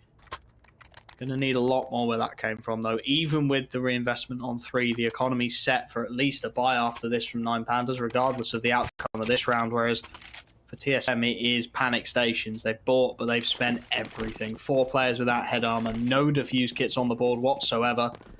Acor gets the big green, but how much impact can he have with it? Towards the mid window initially. Would expect to be flushed out by utility there, and indeed he is. A mid-window smoke insta comes through from the T side, so he'll relocate towards the B-bomb site. There's going to be some aggression, actually, from Valde. Well-timed. There's nobody's home to receive it from 9Pandas, but is that even going to matter if they go quickly instead? There's 3 players over towards the B-bomb site right now. Zyphon and Ultex have got a hold, and it's Zyphon with a big double to open up, buying time for these rotations to come through. Acor and Nico looking to swing in from CT and support. He's bought just enough time. You can see 9Pandas a little cautious about going into that site right now. Slowing things right up, allowing Valde to work his way all the way back through T-spawn. That bomb has got to go down now. And it's taken a long old time to get into position. Valde will work his way through Palace. They tap the bomb, desperate to work any kind of information out of this round. Now the stick. It's a flash through. Nico through the smoke gets one, and this is a demolition job. Shalfie was meant to be playing the afterplant. Instead, he's got to play a 1v4 with 45 seconds on the clock. Spotted out by Nico. Valde in a perfect position to shut him down, and it's the second round for TSM. A smooth round as well. Yeah, the initial fake on the bomb plant, I think, is what ends up doing them in as well, unfortunately. The wall bang in towards the corner ends up denying the bomb plant with, I would imagine, milliseconds left before it went down, which at least would have maybe given Shalfie a chance. Instead, he's stuck on stairs without the bomb even being planted. 3-2. TSM able to get themselves back on the board in a fairly convincing fashion. They can take this one. The economy of 9Pandas starts to wear a little bit thin. For now, though, they're still in a pretty dangerous position. It's boost above the smoke on mid. Igor, he's gone for the opposite approach and actually dropped low with his one. And well, Glowin wasn't expecting it, apparently. They should have known that was a possibility with the smoke down. Someone could have made it in out early on. Instead of catching them off guard, Altex takes a second kill here as well for them, and on display a trade. Advantage currently sits with TSM, though that is with the offer still incredibly aggressive, trapped and under. Klax decides to make a play out of Palace in the meantime, and this is getting very scary. Do they know Acor's still here? Sketchy in the extreme here. Fast flanking. Valde's going to get one. Shalfie very quick to react, and he's just spotted Acor as well. Knows where the AWP is. Can't quite land the headshot initially. He's desperate to hunt it down. So much damage done. Now he's flanked out from mid, and somehow on 3 HP he stays alive. Hightails it into the B bomb site. Acor is working his way out onto A, and he may be able to deny this whole damn thing. Klax goes safe with it. Default plant will get him at least a bit of clearance, a bit of cover to work the situation. Shalfie is flanking through CT spawn. Acor wants to clear this side player. Timing on it's bad for him, though. Now the cross, beautifully placed. Gets his man, and Shalfie, he's got 3 HP after an awkward fight with Acor. And has it all to do. Acor's having none of it. Lightning fast reactions.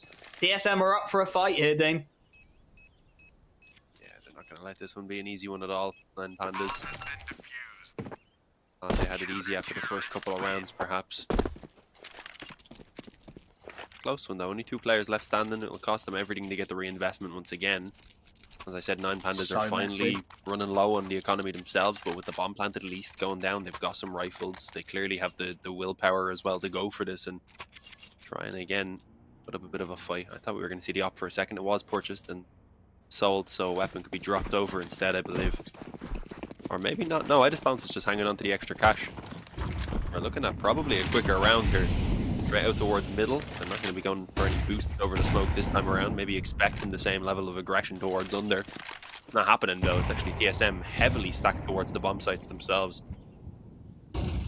Fast place play towards B here could be huge. There's only a couple of players and nobody in a rotation position. Nico has to lock down short and a big double opens it up. Can't get any more than that. But Valde through the smoke finds his man.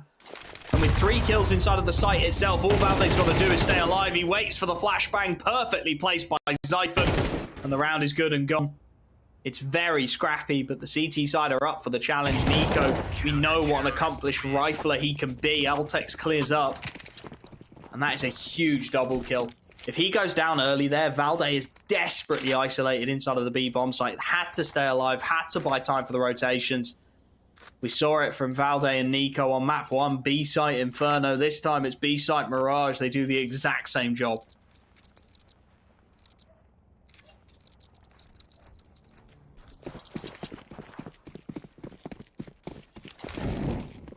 Panda's starting to hit a little bit of a wall here again.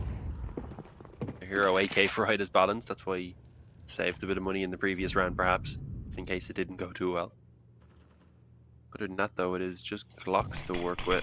So I'm not looking at the chances here. Nice timing on the smoke as well is going to make this a little bit more difficult. Nade kill. Thanks in a strong position. Actually struggles a little bit. I just promised gets the 1 kill, but that is all. And fantastic control on the AK there from Zyphon. Was assisted by some damage already being done, but either way, held it down and extends that TSM lead up 5-3 now. I believe that's been 4 rounds in a row.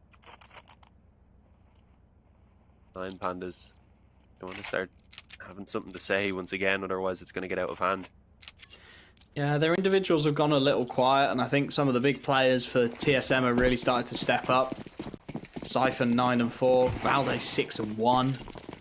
Akor's really been amongst it as well. Nico has some good holds, and they're going to look to keep the pressure on here. Fast paced up mid, but Shalfie is very ready for it. In amongst the flames, very nearly gets a double. Altex on 20, just about able to finish the meal and escape. 4-on-4 with a health advantage. 9Pandas will take it. Mid control, taken off the back of Shalfie's initial aggressions. Looks like they want to hit this A site with pace. Altex in a rough old spot here. A lot of angles to hold. Not a lot of time to do it. Glowing gets the kill. And now Zyphon, again, playing with the timings a little bit. Dilladez not quite expecting it. And as much as Akor was flashed off into CT, he's able to escape as a result of Zyphon getting that kill. So nothing found. Stays 3-on-3. And once again, we see Valde working this round-the-world flank. Akor needs this kill in towards CT, misses the shot, glowing there with the punishment, and now Zyphon, well, he's got a lot to do because Valde's flank really becomes ineffective if he can't open up the site. Eye disbalance once more, plagued with a missed AWP shot. Zyphon opens it, 2-on-2, but look at Clax, he was so ready for that play and so ready for the adjustment. 2 clean headshots, 9Pandas with their 4th, and the adjustment has come through for the T side.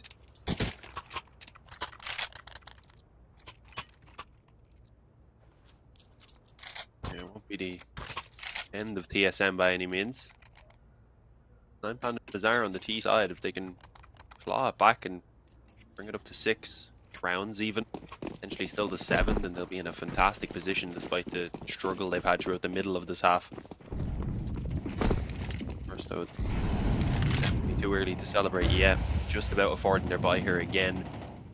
Meaning they do need to chain these rounds together. Nearly peaks on mid. There is the op of Akor towards connector. Other than that, though, it's not heavy presence on mid at all for TSM. Nico's even fallen back from short, so if they wanted, 9Pandas could move in and take that control. Not aware of it currently. Instead, heavy presence towards the B apartments. But it's very early on in the round. And this B bomb site has been a fortress so far for TSM. Yeah. Nico and Valde. I mean, it's a hell of a combination to have anchoring down your B bomb site Mirage. It's going to be that B split again, though. Util available. Valde spots it. Molly comes in. He manages to escape the first angle, but can't escape Dilladez's bullets. And now Nico's in a load of pain. Nothing he can do. Catches the wrong angle at the wrong time. Glowing gets the kill, and, well, the round is done. As you said, that economy for the CT side not yet established, so Zyphon and Acorn need to save to maybe enable a drop, something into the next round. Can't afford to lose any of these rifles here, and to be fair, neither can 9Pandas. Suspect we'll see a bit of a handshake here. That T-side economy nowhere near established, so a round with all 5 alive would be fantastic. It's going to be 5 on the board for 9Pandas, though. That T-side of Mirage, you know, we say 5 rounds is normally enough. They got an opportunity to really kick on towards the death of this first half and make it a formidable T-side. Yeah, they've already, as you said, themselves in a good position. Potentially an excellent one to come with these final 2 rounds if they can go their way. Acor holds his ground to at least carry forward his weapon alongside his teammates, so that shouldn't be an issue. They'll be able to drop over the weapons that they need. What they really need is to win out these final rounds, preferably both of them. They call it their first tactical pause. Surprised we didn't see one early on when they were struggling in the initial few rounds. Managed to eventually back and forth start. Yeah, good. Instead, now only pulling out their first one, meaning there's plenty to go if they continue to have moments throughout this game. It would be nice to see a bit of a change up from them. Obviously, the mid-aggression couple rounds back didn't work. Then they went very passively, but as we've seen there, if you go passive into the sites, very easy for a team of 9Pandas caliber to just execute into you, isolate the fights. They're just completely giving it up. As you said, the last 2 rounds, I believe now they've done so. And obviously, one of the rounds when they completely gave it up, Nico was able to pop off on short when they went in that direction, but still, it's just a very difficult position to leave yourself in with no map control at all. So they do actually drop the up in towards under, and well, this worked out earlier on when they were able to get the pick in towards under itself. This time Acor takes out Glowing at top mid, and with an early man advantage, TSM are no longer feeling the same pressure. The trades, though, are definitely in play. I believe that player nice reaction. Back up to connected here as well. I thought Shalfie had a chance at maybe bringing it into the 3-on-3. Instead, they are going to commit this towards B. I just balance in a great spot, but just can't quite react to Nico playing the edge of that smoke, and neither can Clax. Not able to find the kill whatsoever. Nico, the smoke criminal. TSM, that felt like they were in a bit of a dodgy spot there. The reaction was nice from 9Pandas. Lose the initial pick onto Acor and just accelerate into that B bomb site. But the acceleration, they get the site, but nothing more than that. Nico playing the edge of the smoke in a great position. I disbalance. Had a lot of angles to watch to give him his dues from window. Just couldn't quite pick the right one. So 6-5 means it's a much nicer buy from TSM for the last round of this first half, and a much scrappier one for 9Pandas. Dilladez, well, he's pulled off some miracles with that Deagle. We'll be asking a lot of him here, however. Again, initial mid control to be contested, and this time Acor looking to mix up that AWP's position, takes it towards top con instead, lets Zyphon play the close angle, looks to just reset the expectations of the T side, and it works out nicely. Shalfie slow peeks into the angle. It's a gift for the AWPer. Well, Zyphon will be hoping he's unexpected here, given it was the AWP previously. Or Acor actually picks up a second, and again, Balance just ain't having a day with that AWP. Map 1, it betrayed him. Map 3, the same. Zyphon picks up a quick double as a result. And Clax trying to do what he can. Feels like honor's even at the half unless he can pull off something truly miraculous here. Has at least got the B site, but so many players just ready and waiting for this exact play. Taps away for one. Takes the dink of Valdez M4 on the chin. Oh, Dinked a couple out of by the seconds nade. later, he'd be dead right now. They're just going to toy with their food here. Zyphon with a full belt of util. Yeah, there it is. That'll be the finisher. 7-5. TSM with a slender lead as we head to the halftime.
All to play for heading into the second half. TSM 7-5 to the good. A well-placed pistol and conversion puts them well on the path to victory, but 9Pandas very much still in the fight. What's the idea, the plan for this second half pistol? A smoke and a Molotov brought up. Straight towards the A site for TSM. No messing around. Yeah, and not a retake setup with just one player. Instead, Klax is playing very aggressive with these dual Berettas. If he goes down without getting a couple of kills, then they are in trouble. And let's see if they expect it or not. He's giving his position away. He's going to have to pop off right now. And with a little bit of assistance, he's actually able to put in a decent defense. 4-on-3 for the moment. Trades continuing back and forth now, actually just all being swept up by 9Pandas. Even only the late lurk of Valde, who was hoping to catch the rotations later in connector. Instead, he's 1-on-4, and without Kevlar, this is going to be a tough one, already taking damage, and gets finished off by Ledez. He's been a little bit quieter here, but he had an amazing second map. Job's good and done. TSM, it was a nice idea. Just got caught by the jungle presence, I think. Shalfie fast rotate to get in there initially. And then a second rotation to get the bomb denial. No bomb plant either for TSM. We saw 9Pandas second round of their T side with the bomb plant behind them, able to force nicely. Some serious momentum going instead.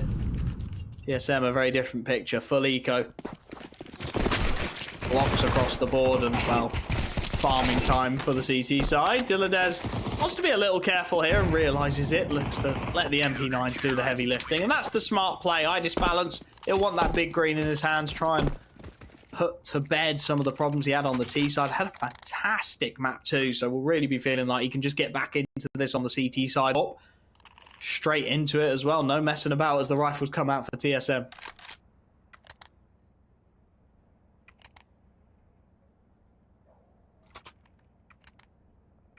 This is where we get a real feel for how TSM are going to be on this T side, as you said.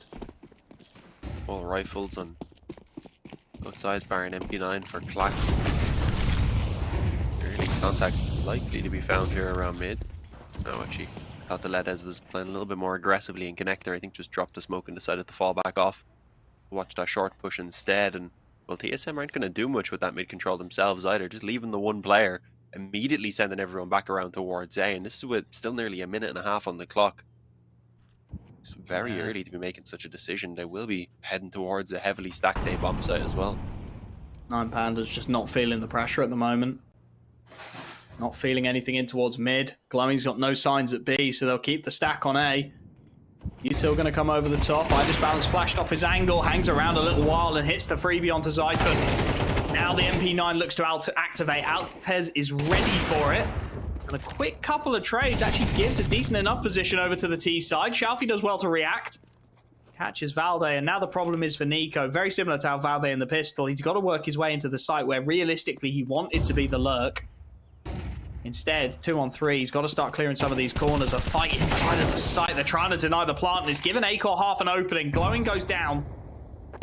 Timing on this from Shalfie should get him a gift, and indeed it does. Acor left, 1v2, needs to isolate these fights, tries to bait Shalfie out into the open, does so, but Idisbalance is immediately there to trade it down.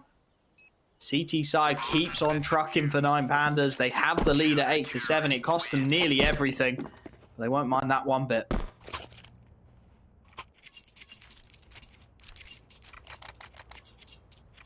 No, it still keeps them in a slightly rough position after the rebuy, but even with the bomb plant, TSM themselves are working with at least some weaknesses. I thought they might have actually went for the rifles, but they are taking the safe approach.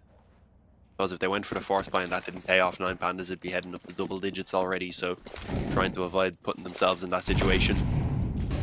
Pistols and Kevlar alongside a good bit of utility for the straight up A execute. Have a chance at cutting the op off back in the spawn, having the fight solo then against the player here and under. Klax in a tough spot. Well done, Mollies, I believe, actually just held them off, and really not a ton that can be done. These Tech-9s aren't even getting the close in the distance. That doesn't seem to matter though. Acor long range on the Tech-9 getting it done. He's left alone now, unfortunately, but it's a 1-on-2, which is very winnable with this amount of time on the clock, especially. Gun in hand.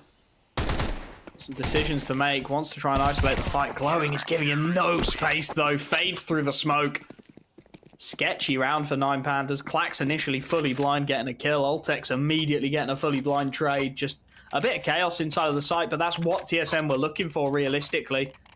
Those Tech 9s thrive best when everyone's a little bit out of place, running and gunning.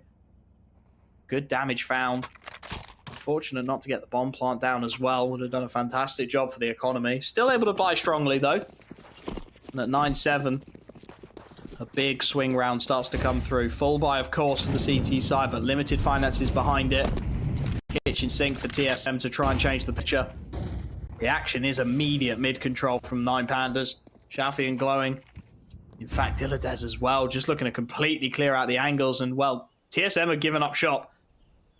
Completely closed it down, worked almost entirely back into spawn as they look to set up the A hit.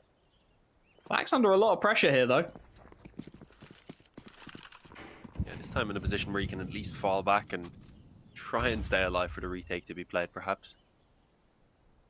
Again, just getting ready to go straight into this execute. There's still multiple mollies. There's a lot of nades on this CT side. They're going to eat so much before they actually get themselves into the fight, as you can see. Damage is done. Round at the very least being covered. Flax needs to put in defense and he can't do triple. Gets shut down immediately. Zyphon getting pretty much all the work done with a little bit of help from Altex. Already forced the hand of 9Pandas here. 2-on-5. If they knew the damage, maybe they'd give it a go, but even then, with Shalfie low himself, saving these two weapons is what makes the most sense. They don't have the economy on the CT side with the damage that had been consistently done. I will tell you right now, I can't hear the knock comms from 9Pandas, but Clax would have been absolutely screaming for a flash there. Yeah, must have been. That's what it was. He was sat behind triple, and the flash just never came. He had so much damage down, so many players who would have been full blind. He could have had a field day there, but again, feels like maybe the comms getting a little lost, just not quite getting it in time. And look at the health bars on that TSM side. That's so much damage taken, just nothing converted on from 9Pandas. Zyphon had a monster round. Acor right up there with him. We knew this one would be close, but it is getting incredibly scrappy here. 9Pandas, we spoke about how that CT economy wasn't established. This force buy is going to be ugly. Clacks down to the FAMAS. Dilladez the same. Really need the likes of Glowing, Eye Disbalance to show up in a big way in this round, have some serious impact on those power rifles.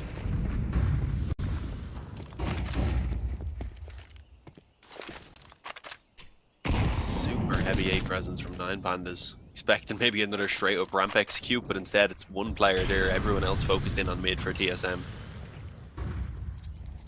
Similar enough to how TSM were playing the CT side themselves, giving it up. Yeah, giving up that mid control, that is. They've got the Palace presence, which is something to work with. Dilladez in a good spot. They try and flash themselves back in, but Shalfie's burning. He's got no idea. 12 HP. That's going to sting. Wanted to get a bit proactive back into mid and instead caught in that half gap between smoke and mollies where everything gets a bit confusing. What's the reaction from 9Pandas? Start to gamble out towards B. I think they want to get proactive with it. Again, they're actually going to boost Shalfie up. Try and put that low HP bar in a position to have as much impact as physically possible. The problem is, TSM once again have just bailed out of that mid control. Started to work their way back towards A. Dilladez spotted out in Palace, has to bail out of that. Oh, Disbalance does very well shifting into the angle. Gets at least a pick, and now Dilladez up close on the ramp. It's another dink, but not the conversion. Ultex and Valde with a killer piece. Ultex clearly at home picking up that AWP in a secondary capacity. And again, there is so much damage done, but again, there is just not the men alive to take advantage of it, or is there Glowing? We wanted him to have a big round, and that is a monster triple to buy his team a little bit of space. With 10 seconds on the clock, there is nothing Zypher can do. Glowing surely knows it at this point. 3 seconds, just get out of there, mate. The HE so close to finishing the job. Playing with fire there, 9Pandas. They just about get away with it. That was not necessary. Glowing should have kept that M4 as well. It was way more important than getting the extra kill. He would have been able to have dropped it over to a teammate who definitely isn't going to have an M4 otherwise, because he's the only one who can afford one now. So winning that round could still cost them in the long run if TSM are able to come back swinging now in this one. They know they haven't actually called another called a tactical timeout here, so bit of a strange one. Relying solely on glowing to pull off that 3k in the end as well is not really something that can consistently be expected. And that A-bomb play has just been a problem as well. Yeah, it has. I do sort of wonder if glowing was perhaps aware of the possibility of Xiphon diving through jungle and into CT, and therefore stuck in that position initially, but even then should have backed away with the M4 for the save. I mean, look at the buy now. CT side, despite winning the previous round, 2 MP9s, 2 FAMAS, glowing. The only one on a rifle, and he had to rebuy it.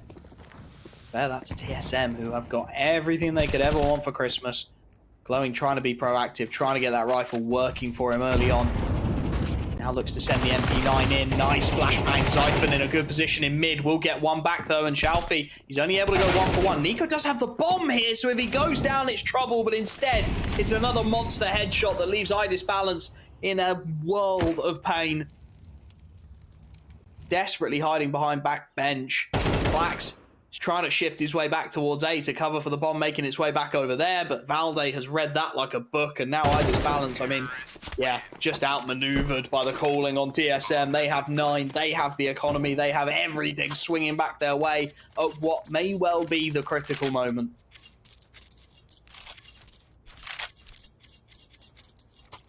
Yeah, it's just, I mean, the force buy is likely. Considering they're looking at a double eco, you can see they're already going for it. If that doesn't work out, TSM take themselves into the lead, and 9Pandas at that point, they're staring down a barrel. This is a dangerous spot to be in. TSM should know they're working with the better weaponry as well, so they're going to keep it simple, go in towards the mid control. They have a player on either side to make sure the sights aren't pushed aggressively, and as long as they keep their range and take these duels together, there shouldn't be too much trouble. You never say there's no chance though with the Deagles in play. Gambled the stack. Taking control of the ramp. Nice idea. The question is, what's the adjustment now that you've realised there's nobody home in that part of the map? This heavy mid presence looking to work its way towards a B split, surely. Indeed, Xiphon. Just clearing his way into the ladder room. No need to rush the situation. Still 1 minute and 5 on the clock. Still plenty of utility to plan out the execute as well, to draw yourselves level at 10 apiece. You do not want to be slipping up in these kind of rounds. A little bit of a cat and mouse game here. 9Pandas not making any noise, not giving anything over. Any idea that they might be heavily present towards this A site, and as a result, TSM are going to go wandering in here. Nico gets one. Shalfie's timing good for the trade, and glowing on the Deagle for more. Acor isolated, does fantastically well to quick scope up Shalfie, and that may well have just rescued the round now. Dilladez alone, 1v3, catches one in transition. Acor is low, but he's able to finish the job, and what was a little sketchy, saved by the heroics of Acor on that AWP. 1 HP as he finishes the job. That was the chance for 9Pandas, and as you said, Acor gets it done. 9Pandas now have to take an eco finally. TSM maybe not loving how they managed to make the win happen, so they do call in a pause either way. They should be heading up towards 11. Even potentially only 1 gun round for 9Pandas to challenge them.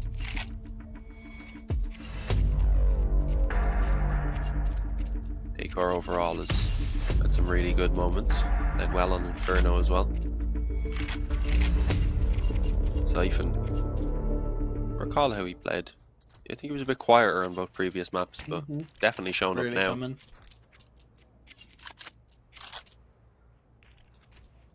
Yeah, there's not even any pistols really being purchased up. That is a P250, I believe, for Idis Balance, but other than that, 0 investment. Can't really afford much more than that. Can Glow and drop that P250 to Idis Balance and stay on a USB himself? Strange. Looks like it. Fair enough, mate. Ultimate commitment. And well, the ultimate commitment from 9Pandas has gone the wrong way, unfortunately. Stack over towards B. I mean, you got to try something a little different when you got the pistols in hand. You got to try and hope that maybe you catch a timing, maybe you catch and execute into the site you full stack. But instead, TSM are going to walk in unopposed to A. Should be a free plant, and at that point, should just be about the exits for these pistols.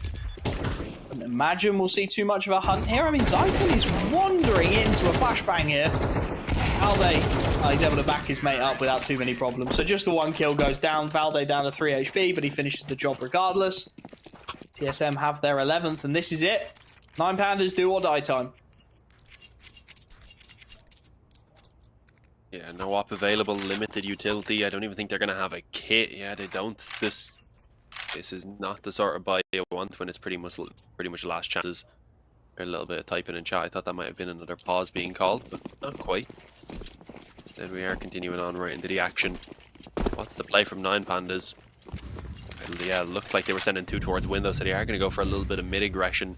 Not actually catching anyone this time around. Instead, TSM are heavy towards the ramp, and you can see even Klax, who was in the CT spawn, has fallen back. Yeah, what's the read here? Incredibly passive. 9Pandas have got to make a call. They'll leave Dilladez posted top mid. Can they stop anything coming out of A? Klax misses the initial man crossing, transition in towards jungle. That'll lock out the rotations from the mid play. iDisbalance in a dangerous spot here. It's a game of timings, and Zyphon has found Klax in towards CT. Dilladez gets one. Whoa. Nico takes the dink, spits the bullet out, kills iDisbalance anyway. 3 on 4. They know it's a low HP bar. Dilladez will just wander in, spraying to find it, and they've got to give this a go now. The bomb already ticking. No flashbang for glowing into CT. Oltex should be perfectly placed to finish that. And Dilladez and Shalfie will try and work their way in through jungle. Oltex gets his kills. Zyphon in with another monster to take his tally to 23. And this round is gone. Shalfie has to try and bail out, has to try and escape, but it's TSM with 2 series points. And even escaping with the weapon doesn't look like much of a certainty right now. Acor hunting it, drops him with the op. Will go down to the bomb though, so at the very least the op isn't carried forward, but they have so much money it really won't matter. They can buy back up and they can look to put an end to this here and now, with the economy of 9Pandas just barely hovering around 3,000 on pretty much everyone. So they'll get a little bit, they'll get some SMGs, maybe some FAMASs if they really want, but again, it's going to be heavily limited, and TSM have 2 chances to put an end to this.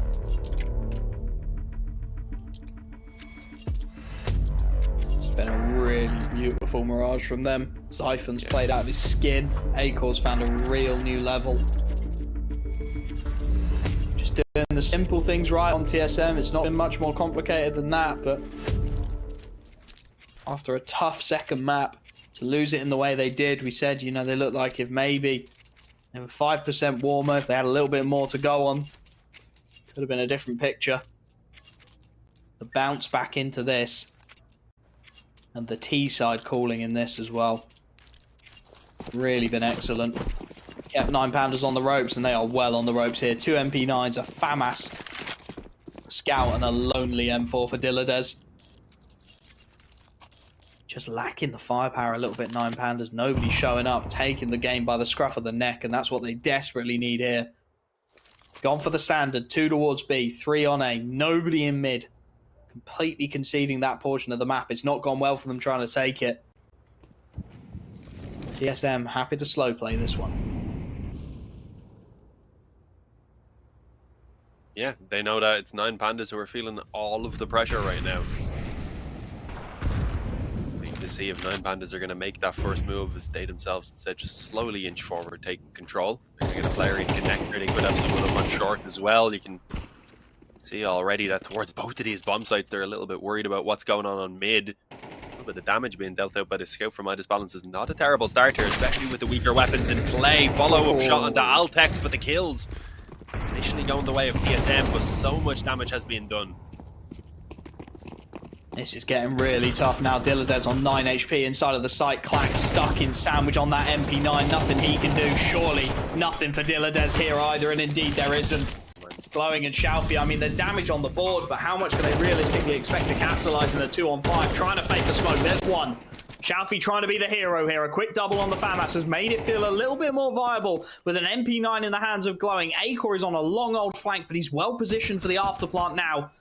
Posted in towards jungle as Glowing knows he has to be up close and personal. There's another, and the low HP bar of Oltex. It's all Acor now. 1v2 on the AWP. Shalfie looking to stick it out. How much longer will he be given? Acor hits one. That drags Shalfie off the bomb, and Acor hits the second as well. The AWP deservedly finishing the job. 21-9 at the death. Some huge series from individuals there. Acor and Zyphon really showing up in a major way on map 3. I mean, we said it, Dean, it's Mirage. Anyone can play it. Somebody just needs to show up and take it by the scruff of the neck, and TSM did in a major way.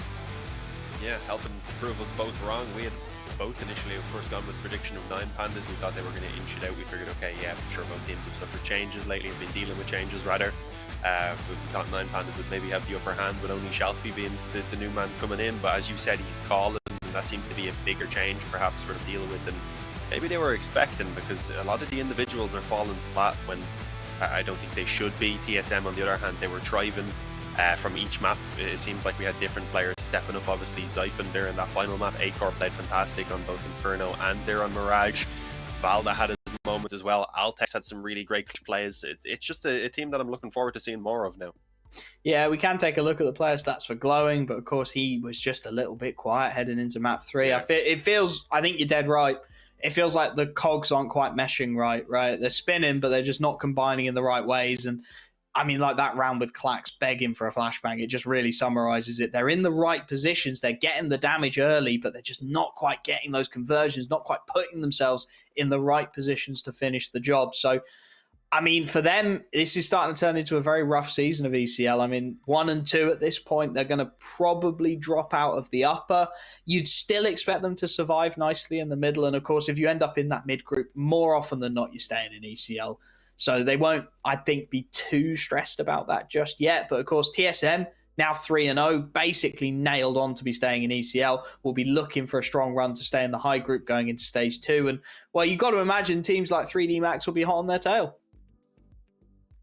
Yeah, not to mention for 9Pandas, their next game against Paravision is another game where I think they could definitely struggle in this current form that they're showing. So, yeah, going back to 9Pandas, I think they could still be in trouble of even being towards the bottom of the group if they don't manage to turn things around from what we've seen from them today, because that just isn't what we're expecting from them. Yeah, it's a very competitive group. I mean, all the groups are these days in ECL, but Group A especially, there's a lot of very talented teams and a lot of teams finding their form as well. I mean, when you look at TSM, they've not had the greatest time of it. Been on a bit of a loss streak recently. Definitely not been performing to the level we'd expect for the individuals they've got, but they seem to just turn up time and again for ECL, and they've done it once more tonight, put up some big series from big individuals. TSM 3-0, 9Pandas 1 and 2. This series and this season of ECL is starting to get real spicy. So we're very grateful that we will be back tomorrow with more of ESL Challenger League Season 48. But for tonight, that is it from myself and Dean. As always, guys, thank you very, very much for watching. We'll see you again tomorrow.